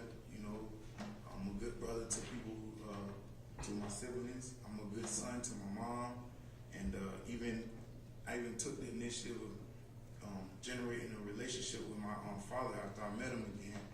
And you know, it took some time, but it's been growing, and I would like to continue to move forward in my life with all the relationships that I've built with people. And I just want to say, Judge, you know, ultimately the decision is yours, and I would hope that you would consider, you know, my good character, you know, my responsibilities, my family, when you make your decision. And I respect you for, you know, the decision you do make. And I just want to let you know that, you know, I am a human. I am somebody who can move and be productive again. I am worthy of being in society along with everybody else. Judge Zambrano, this is your first time ever getting to encounter me. You know, I don't have a lengthy situation here with the judicial system. So that's just all I have. I hope that you can take that into account and, you know, have mercy in your judgment. You know, seriously. Thank you. Thank you. You can see. That would include the witness testimony. Okay, as far as argument, you get to go first and last. Judge, there is a pending motion for downward departure.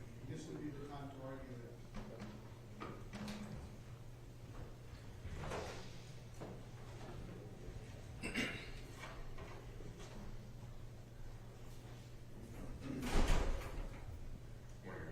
Good morning.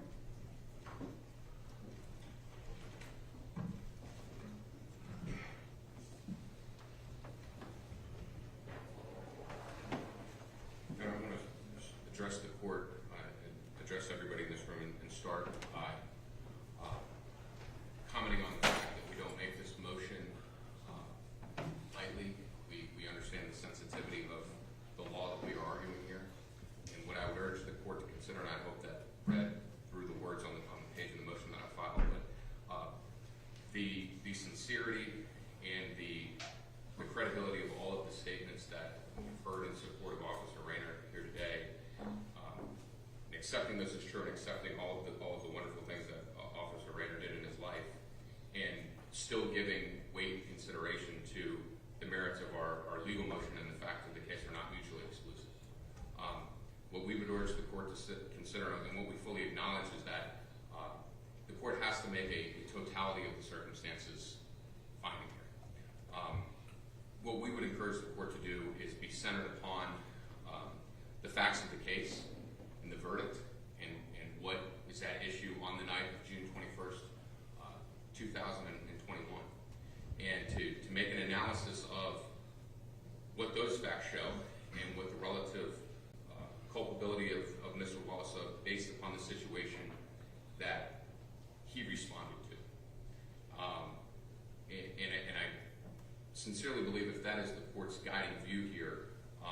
should be weight given to the arguments that we have in support of a downward departure. Because again, two things can be true at the same time.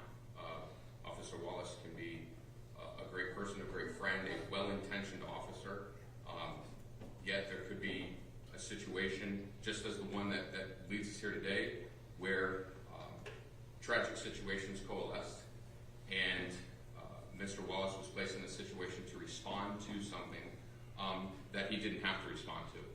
And I think that is the essence of our argument here. The legal framework, as I'm sure the court is aware of, just to provide a segue, is that the court must make a two-pronged analysis in evaluating intent for a motion to downward departure sentence. First, has the defendant sufficiently identified a cognizable downward departure scenario? We believe that we have. We've identified one that's clearly set forth in the statute. The court must consider in connection with that whether there has been sufficient evidence presented. I would point to the court that 921.002 subsection F commands the court to view the sufficiency of that evidence with a preponderance of evidence standard. And as the court has afforded great discretion in sentencing, the court could certainly find that a statutory basis has been presented to the court, that the facts presented are above a preponderance standard, but yet the court is not in a position to exercise discretion in favor of that downward departure. So foremost, Your Honor, we point to the facts of this case, which we believe, beyond a preponderance of an evidence, show that there was a impact and an initiation of this event that was started by Officer Raynor. And that would be true whether Officer Raynor had color of law justification or not. I think we have to start at a baseline and say that Officer Raynor was the person that approached Mr. Wallace. And what I would argue to the court is that the verdict in this case and the totality of the evidence of the video, all of the failed justifications by the state to show that video showed a probable cause or a reasonable suspicion must be viewed in light of the verdict, which we contend, beyond a reasonable doubt, suggests that there was a rejection of a lawful duty that was being executed. And when I say that with the most legal precision as possible, not to malign any intent of Officer Raynor. I think that two things can be true at the same time. That again, Officer Raynor could have had a well-intentioned but perhaps overzealous desire in contacting Mr. Wallace, or he could have had a nefarious one. I think that it's completely irrelevant for the purpose of our argument here, where the argument is the law allows the court to take into consideration, does the actions of a victim, good, bad, or otherwise, play a role on the defendant's state of mind, the situation that the defendant was placed in, and the defendant's response to that situation, and to what degree the defendant asked for, participated in, or deserved the situation that the eventual victim set in motion. And what we would suggest to the court, that is, even if in the alternate reality we would ever find, the truth of what was going on in in Officer Wallace Raynor's mind that night, I think the court is quite constrained to the verdict, which a verdict of manslaughter without any finding of a lawful duty, and then the rejection of many forms of murder that would have had to make a finding that there was some lawful duty that was being performed by Officer Raynor. And to that end, the state took great time and great pain in trying to present theories of a stolen vehicle, of marijuana use, of perhaps a diminished expectation of privacy due to Mr. Wallace being in a high crime area. All of those were vigorously vetted on cross-examination and argued in both parties' closing arguments, and we're left with a verdict which we contend it rejects the fact that there was a color of legal legitimacy to this encounter between these two. Assuming that I accept your argument and just assume that Officer Raynor's actions were illegal, Yes, sir. are you saying that justifies your client's use of deadly force? Your Honor, I think that as I've cited in the motion, as is is recognized by case law that there are situations where, foremost, I'll just talk about this case, I believe it's the Ty Van Lee case, Your Honor. And in that case, there was a second-degree murder conviction, and it was kind of the classic law school scenario of the victim is an initial aggressor attacking the eventual defendant with a hammer. There's a confrontation. The defendant leaves and comes back with a gun and unfortunately shoots the victim in the case and gets convicted of second-degree murder. And the parallel here is that the court recognized in the Ty Van Lee case, the statute recognizes that when there is a situation that is thrust upon a defendant, where there is provocation, where there is a violent encounter, that should be accounted as to what that does to a person's state of mind. And as that case recognizes, as several of the cases that I said in the motion recognize, even if there is a rejection by the jury of a self-defense ground, which has not been presented well enough to provide complete exoneration, there can still be a finding towards mitigation that there's a lesser degree of culpability than deserved under the sentencing guidelines. And to answer your question, Your Honor, that's where we're coming from, which is we too are confined to the jury's finding. And the interpretation of that is simply put as possible, I think, an imperfect self-defense. So I don't mean to dodge the court's question, but I think there's a nuance there in determining whether illegal force, whether deadly force was justified is not the spirit of our contention. The spirit of our contention is Mr. Wallace was put in a situation where he had a reasonable fear and a reasonable belief that something was going to happen to him that was undeserved. And there was physicality involved with that. And there was certainly some degree of force that, under the law and under the facts, that was appropriate in that situation. We stand by what Mr. Wallace said in terms of his testimony as to why he felt he needed to do what he needed to do. But I think that the court can still find a downward departure, even if it makes a finding that deadly force was not appropriate, some force was appropriate.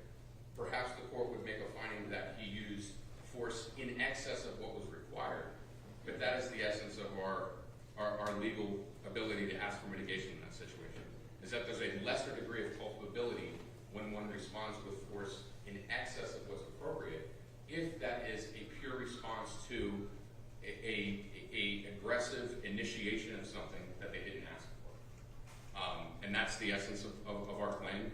That's what we argued about very hard for in the trial, with lots of legal machinations and all, is that, what is the state of mind of a person who is innocently sitting in their car and they are interrogated, they are touched, they are grabbed, they are jostled, they are not provided information about the reason for this encounter and eventual detention, they start to walk away. And that's what we're asking the court to consider, is that even if the court were to say, well, look, you're convicted of doing an intentional act, manslaughter, you used a firearm, there's all of this, backdrop of the evidence. At the end of the day, the universal truth is that Officer Raynor made physical contact with Mr. Wallace prior to Mr. Wallace making any physical contact with Mr. Raynor. And the undeniable last clear frame in the body-worn camera shows Mr. Wallace walking away from Officer Raynor with a tight grasp of Officer Raynor's hand on the back of his clothing. The video is the best evidence. I saw the video ad nauseam. Okay. And Mr. Wallace responded to that situation as he did, and it is all around a tragedy. The verdict demonstrates that the death of Officer Raynor was not by virtue of any maliciousness, any premeditation, any depravity with respect to his actions, but that he acted he did an intentional act, not intending to cause the death. And I think that his testimony, the evidence, especially the way that the physical evidence manifested, showed that this certainly was in line with a panicked, fearful pull of a weapon. And I think, as the jury found, he pulled the triggers too soon, that this is an imperfect self-defense, Your Honor. So we would encourage the court very intently to make consideration on what effect sitting in a car, not doing anything wrong, and having this situation be thrust upon you would have on your state of mind, and then reflecting on that, as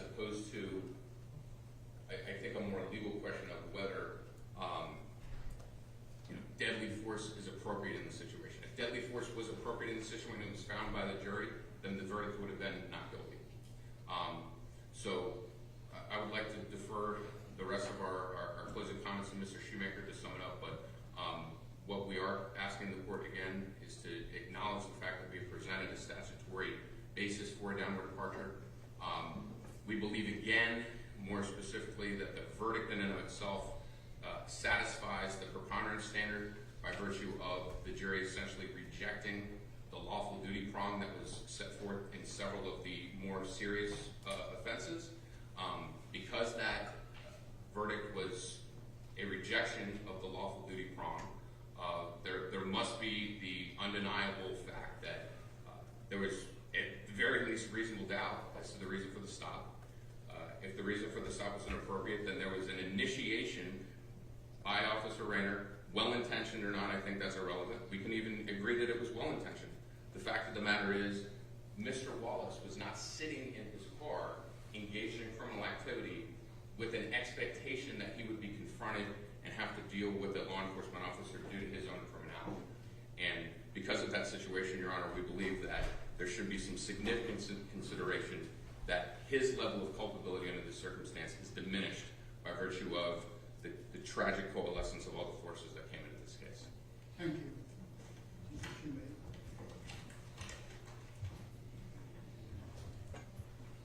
Morning, Your Honor. Morning. Your Honor, Aretha Franklin once said, "You cannot define a person on just one thing. You can't just forget all the wonderful and good things that a person has done because of one thing." Mr. Wallace has done many great things in his life. You've heard about them today.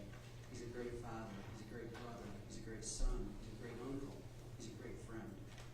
There's many things that go into your decision, and I believe that those important aspects should be thought of while you make your determination based on the 3 minutes that took place on June 23rd, 2021. Your Honor, our world is kind of a crazy place right now, and it certainly was back in 2021. So we can't look at this case in a vacuum. We have to look at and try to figure out what was going on in everybody's mind. Look at what was going on in Othal's mind. And you look at what was going on in our country at that time. Just to name a few, we have Breonna Taylor, we have George Floyd, we have Johnny Bolton. The list goes on and on and on of people of color that were killed by law enforcement officers. And I can't imagine what impact that has on a person of color in this country. I'm lucky I don't have to worry about that. But I can't imagine the fear that that could put in somebody's head when they're confronted with a situation that they didn't call for. And it's not fair that they have to have that fear, but that fear is real. And you've heard Mr. Wallace tell the jury, you've heard Mr. Wallace tell you about that fear and the fact that he didn't know what was going to happen to him that night. He didn't know what Officer Raynor's intentions were. He didn't know if he was going to be able to go in after sitting in his car and see his family.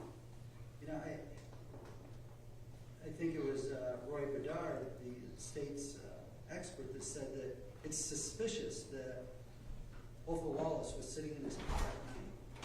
So it was logical for a law enforcement officer to come up and confront him.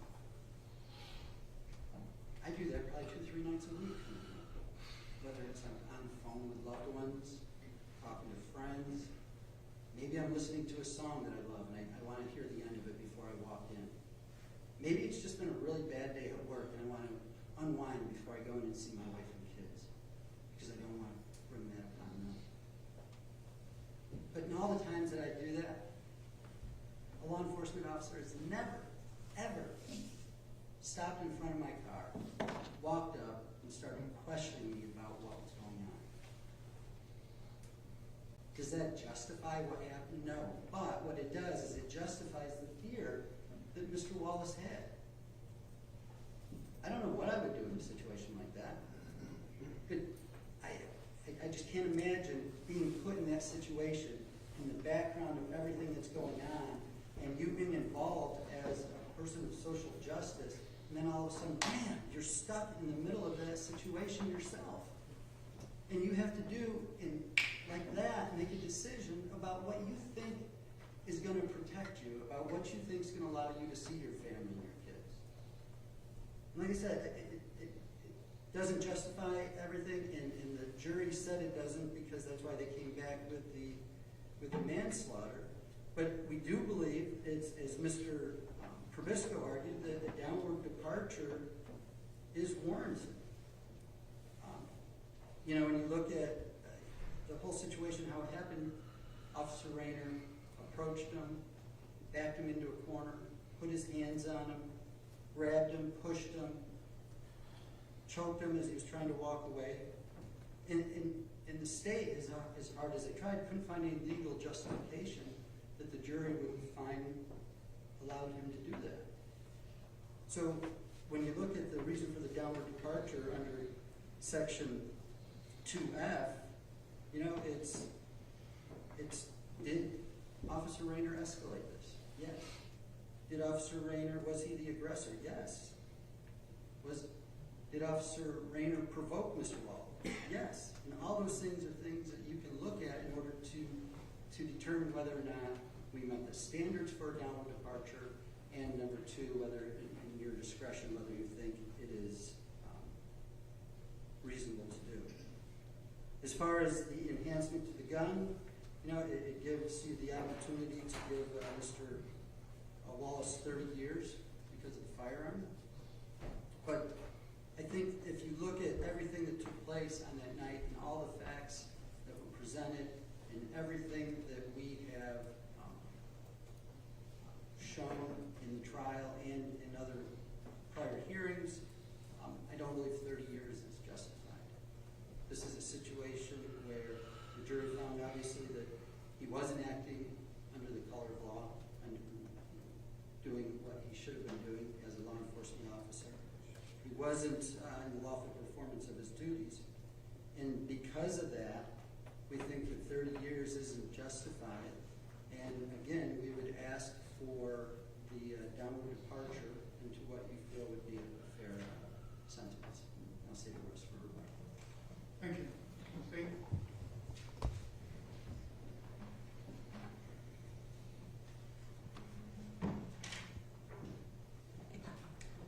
Your Honor, excuse me. Your Honor, I suppose after listening to what Mr. Shoemaker and Mr. Probisco said, that any time a law enforcement officer approaches somebody and asks them a question, doing their job, trying to be protective of the community, that they are doing something unlawful and illegal. Officer Raynor was working that night. His mission was to protect the community.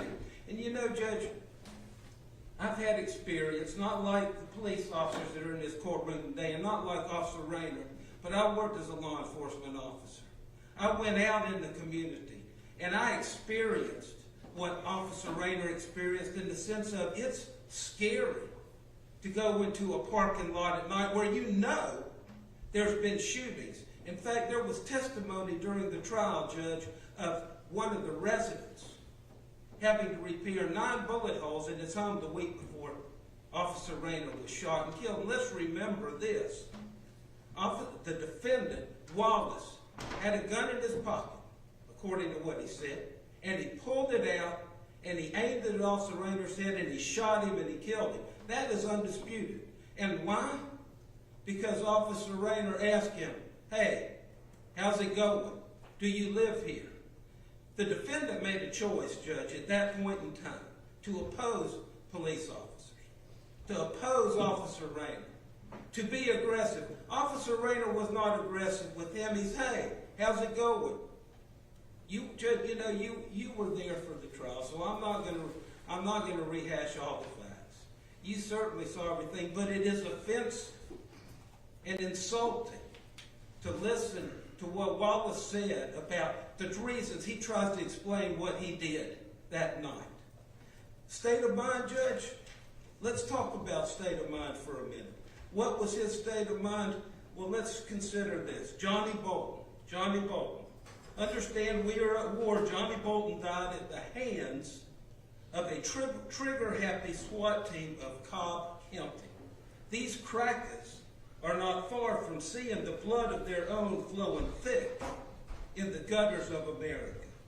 It's war. That's certainly enough to show state of mind, but it didn't stop there. This is before the defendant brutally shot and killed Officer Raynor. Here's another example. One day, I will take great pride and honor in getting me some pig's blood on my hands and boots. If you can't feel this energy, following me is not going to be healthy for you. I pray against my enemy and wish death to all who are oppressive to the black culture, black power.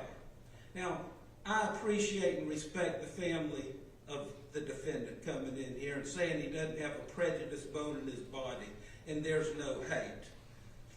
But these are the defendant's own words, and they were posted publicly on his Instagram for everyone to see.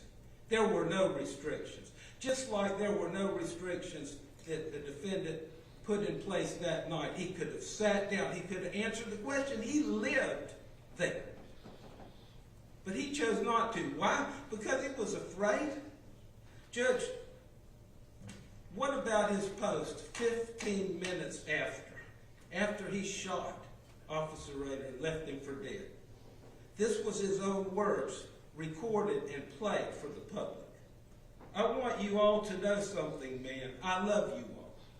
I want you all to know something, man. I love you all. Black power. Stay strong as a nation. Keep fucking fighting. Move fucking forward. Don't let these pussy-ass pigs fuck with you. I love you all. Black power and shalom. Now, I apologize, Judge, for this language, but this is what the defendant used. This is what he said 15 minutes after the murder. Judge, you saw the video, as you said, ad nauseum. It was sickening every time it was watched. The pit of my stomach just got in knots because of it. But Judge, where was the fear? They're talking about he was afraid because of these things. He wasn't afraid. He was mad. He was angry. And by God, he was going to get his due, and he did. But now that he's standing before you convicted of a crime and facing 30 years, he wants to try and backpedal a little bit. Judge, it's too late for that. As far as the downward departure, there is no substantial, competent evidence to support their argument that Officer Raynor was the aggressor, the initiator, the provoker. If that's true, then every time one of these officers goes out and talks to somebody and asks them a question and then they become evasive or won't answer it, that they can't follow up, what are they supposed to do? Turn around and walk away? These communities are begging for police officers to come and clean up their streets. The people that live there can't do it. And the police have to walk in there and do it. Officer Raynor was courageous that night, going where he knew harm was. There's no substantial competent evidence. The video is the best evidence. You've seen it, Judge. You'll make the decision based on the trial and the facts that you saw. But it's also contrary to the law.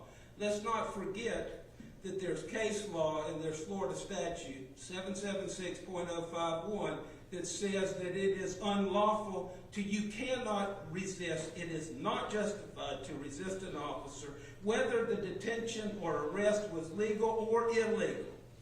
That was codified into state law. 776.051 and case law. And this thing about the verdict, Judge. The jury came back with a verdict. We all live with it. Those that are grateful that it happened and those that aren't. But I can tell you this: it wasn't a statement from the jury about that Officer Raynor acted improperly or unlawful. It was a compromised verdict, plain and simple. Nothing more, nothing less. And the fact of the matter is, Judge, you got the ability, the discretion to impose a 30-year sentence under the law, under that charge. And we certainly are urging you to do it. You know, I mentioned about going into these communities and what Officer Raynor was doing. You know, Judge, if there was to be what they're asking for, a downward departure. You know, officers already have a target on their back from folks like the defendant here. A downward departure would encourage that. A downward departure would encourage folks to say, I think well, that's an inappropriate argument, because send a message arguments I'm not asking are you. not permissible. Yes, sir, I'm not asking you to send a message. I'm just saying what I believe will happen if courts start giving downward departures when officers aren't doing their job. That's all, Judge.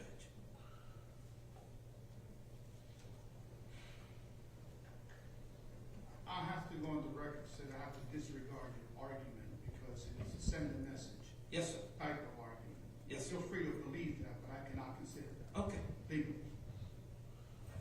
The defendant, Judge, had 17 prior misdemeanors. Talks about he'd never been in that situation before with law enforcement. He was arrested on those charges, Judge. He was taken into custody, and not once did he resort to violence or force. And thus. Additionally, Judge, some of those charges involve firearms, a 9mm, in fact. He was initially charged with an ag assault, and one of those allegedly pulled it and threatened folks with it. When the police arrived, they found the gun in his possession. They took it. There's been no evidence of he's testifying in a document that's not before the court. The prior history is before the court. It's part of the pre-sentence investigation, the prior history. So, Your Honor, what I'm saying here is that he possessed those firearms. He was convicted, or he pled to improper or reckless display of a firearm, improper exhibition. He was charged with domestic violence 3 times. Judge, I'm going to object to any case that he would charge him with dismiss the court cannot consider. They're in the PSI that he was arrested. I'm not entitled to consider things that he was not convicted of. Yes, sir.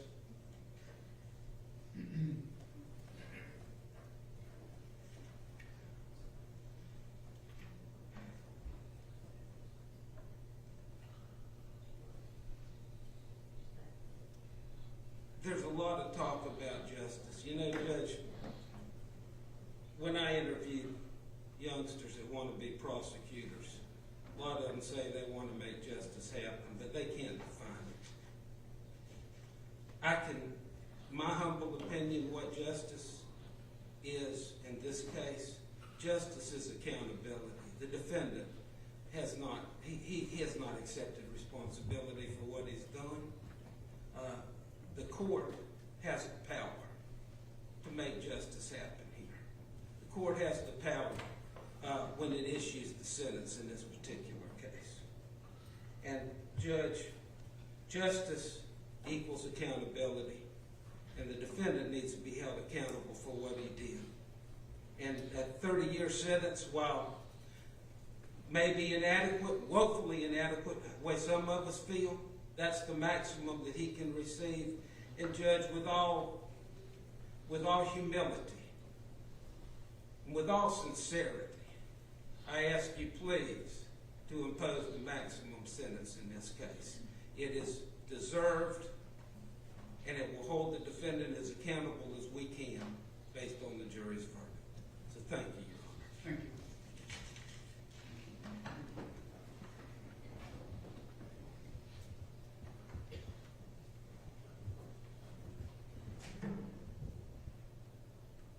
Your Honor, I agree that justice is accountability. Justice has many different definitions. Justice oftentimes is incapable of definition. There's no statutory case law definition. Justice is this concept that we continually work through in this courtroom, the streets that the officers patrol, and then the office of the state attorney's office, and in offices like mine all across the country. And what is an unfortunate reality of this case is, as Mr. Wallace touched on in his remarks to the court, is the communication, and I think the lack of understanding. And I would beg of the court to consider this, is that just because a citizen is requested to do something by a law enforcement officer, justice does not require that citizen to comply. Defiance is not injustice if compliance is not required under the law. And there's a balance that must be struck on the street, in the prosecutor's office, in my office, and in this courtroom. And the balance is, to what degree does a law enforcement officer have a right to infringe upon one of the citizens that that law enforcement officer is sworn to protect? And that is the backdrop, and that is the fire that's burning in this case. A fire that apparently the state still, in its remarks that were the same remarks to the jury that were rejected by the jury, made today. That anytime a law enforcement officer comes up to you, you have to respond. You have to comply, regardless of whether there's color of law, regardless of whether it's harassing, regardless of anything. If a law enforcement officer asks you to do something, you have to do it. Your Honor, you know that that's not the law. That is not what the law requires. I know I don't have to kill him. I agree with that, Your Honor. But to what degree does that act of asking someone to do something that they don't have to do have an effect on the culpability that is to be considered in the sentencing court? And that's the issue. And what's disheartening is that we're not having a debate about, even if Mr. Raynor, or Officer Raynor, had done something inappropriate, to what degree could Mr. Wallace respond in kind? But instead, what we have is this complete lack of communication, lack of understanding, that in all times, in all places, if a law enforcement officer asks you to do something, you must comply. And I think until we get over that miscommunication, any reverberations of justice that might be implied from this case, we don't want the court to make any sentence that would be a message or anything other than a statement on the facts of this case. But undeniably, there are influences that every case has. And we feel very strongly that if there's not some recognition of the fact that there is a verdict that rejected on a legal and factual basis, that Mr. Raynor's approach, again, from a legal perspective, was proper, that would be a lack of accountability. That would be contrary to what the jury deliberated very hard for, I would say, over 24 hours in coming to a determination on. And if the state is coming before the court and asking you for a sentence 3 times the minimum in this case based upon a compromised verdict, how is that any accountability? That the state's argument to this court is that the best that they can say is, well, the verdict was compromised. The verdict is what we are left to deal with. The verdict is what we agreed when participation in the system that we would rely on to resolve the dispute. And the dispute was resolved in the fact that the jury rejected depravity, premeditation, the 5 different ways that the state had on the table to get a death penalty in a murder conviction. And why did they do that?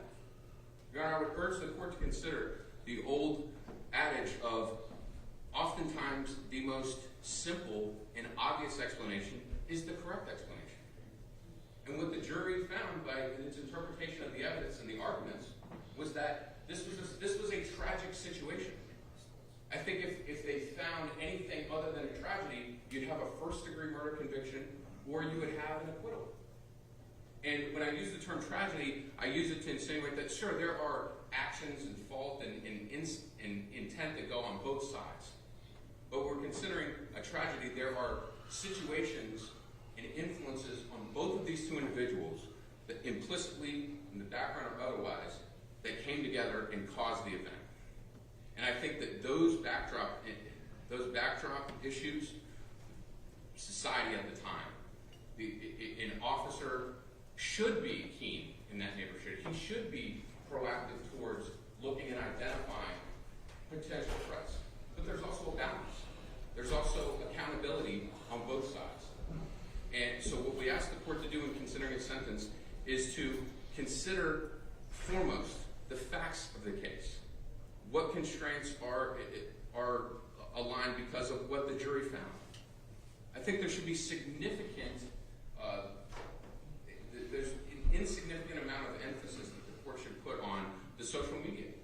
Because if the social media had an effect on state of mind, then why didn't we have a penalty phase? We didn't have a penalty phase because the jury made the finding that those were not proper to consider in the state of mind on scene on June 21st. So again, what has the state argued to the court? I disagree. I disagree. I mean, I think the court can look at the entire picture, including what was presented during the trial, and making his determination in sense. I think you should, Your Honor. My comment on the social media is that we would request the court give it a little weight, Your Honor. We'd ask the court that you give it a little weight. I agree that you can consider all of the evidence that was admitted at the trial, and ultimately it's your discretion in interpreting that.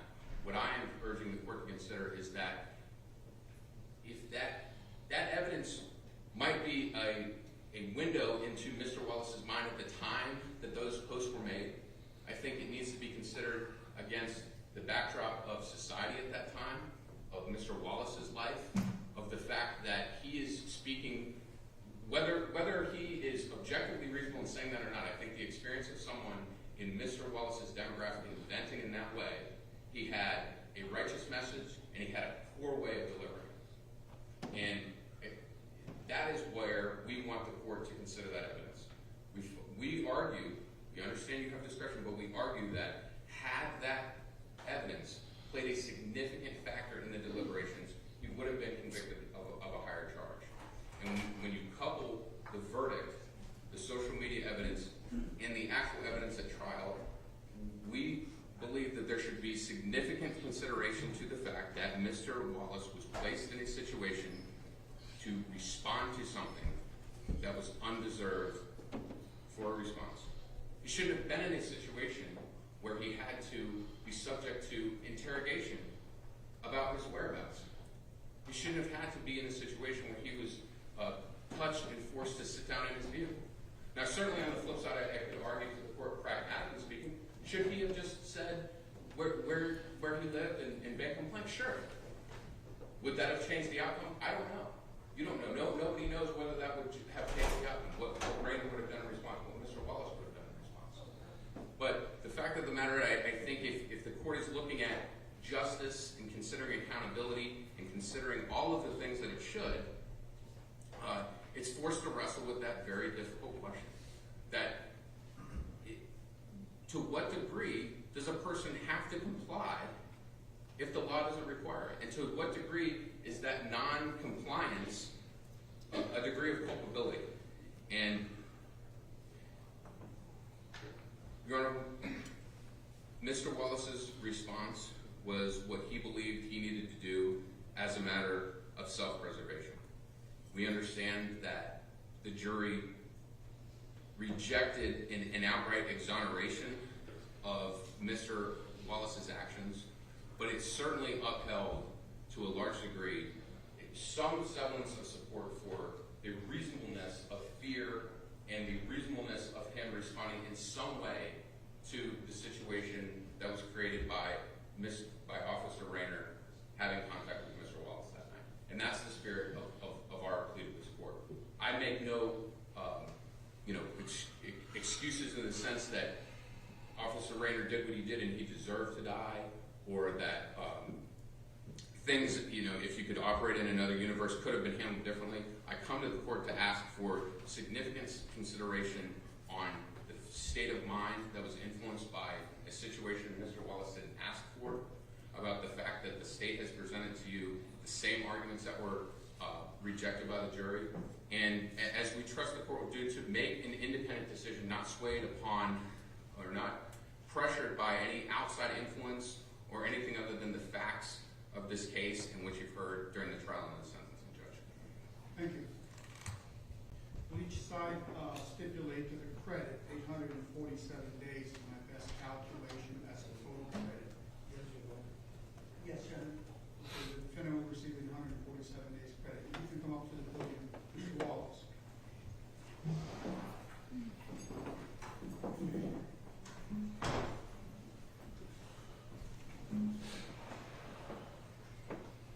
Okay, with respect to the basis for the downward departure that has been filed, I find that there's not substantial competent evidence and that the facts do not support a legal basis for a downward departure. I have to consider it, but I find also that even if there was a basis for a downward departure, it would not have impact in any decision by the court. to the extent that your motion also addressed some sort of a quasi-proportionality analysis, which you didn't argue, I would reject that. The Supreme Court has made it very clear that we don't do proportionality analysis in cases.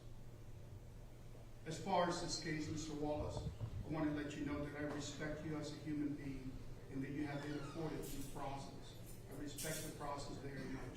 I am not here to solve any social issues, and that is not the purpose of today's sentence. However, having said that, I have to tell you this much. Words matter. Yes, sir. They really matter. And your words are very chilling in portraying an image of you that maybe you didn't anticipate. But when those words are taken in combination with what happened here, Yes, sir. it sends a terrible message. I wish I could tell you that I don't know the reasons why this incident occurred, but the truth is that you clearly expressed your feelings towards law enforcement just days before Officer Jason Raynor was killed. I am convinced, more so today than at any other time, and you did not kill Officer Raynor because he was Jason Raynor. You killed him because he was a police officer. You took a simple police investigation, something that happens every single day in our community, and then you elevated it to a violent struggle for absolutely no rational reason. Officer Raynor never suspected the execution of your plan until it was too late for him, and it cost him his life. You, however, achieved your goal, getting blood in your boots, and now you're being held accountable for those actions. Now, clearly, you hold nothing but resentment and contempt for law enforcement, and this country guarantees you and every citizen to hold to those beliefs that you want. You can hate law enforcement all you want. However, violence is not a way of enforcing our beliefs in a democratic society. In this case, at the end of the day, your biggest mistake was failing to take into the account that each human being has its own set of characteristics. That's what makes us different. Concentrating your dislikes for all law enforcement without regard to any other human characteristics is called prejudice. Based upon that, I'm going to adjudicate you guilty of the offense of manslaughter with a firearm. I hereby sentence you to 30 years in the custody of the Florida Department of Corrections with credit for 847 days. I require you to pay court costs and convert those court costs to civil judgment. You will have 30 days to appeal the judgment of the court. Thank you.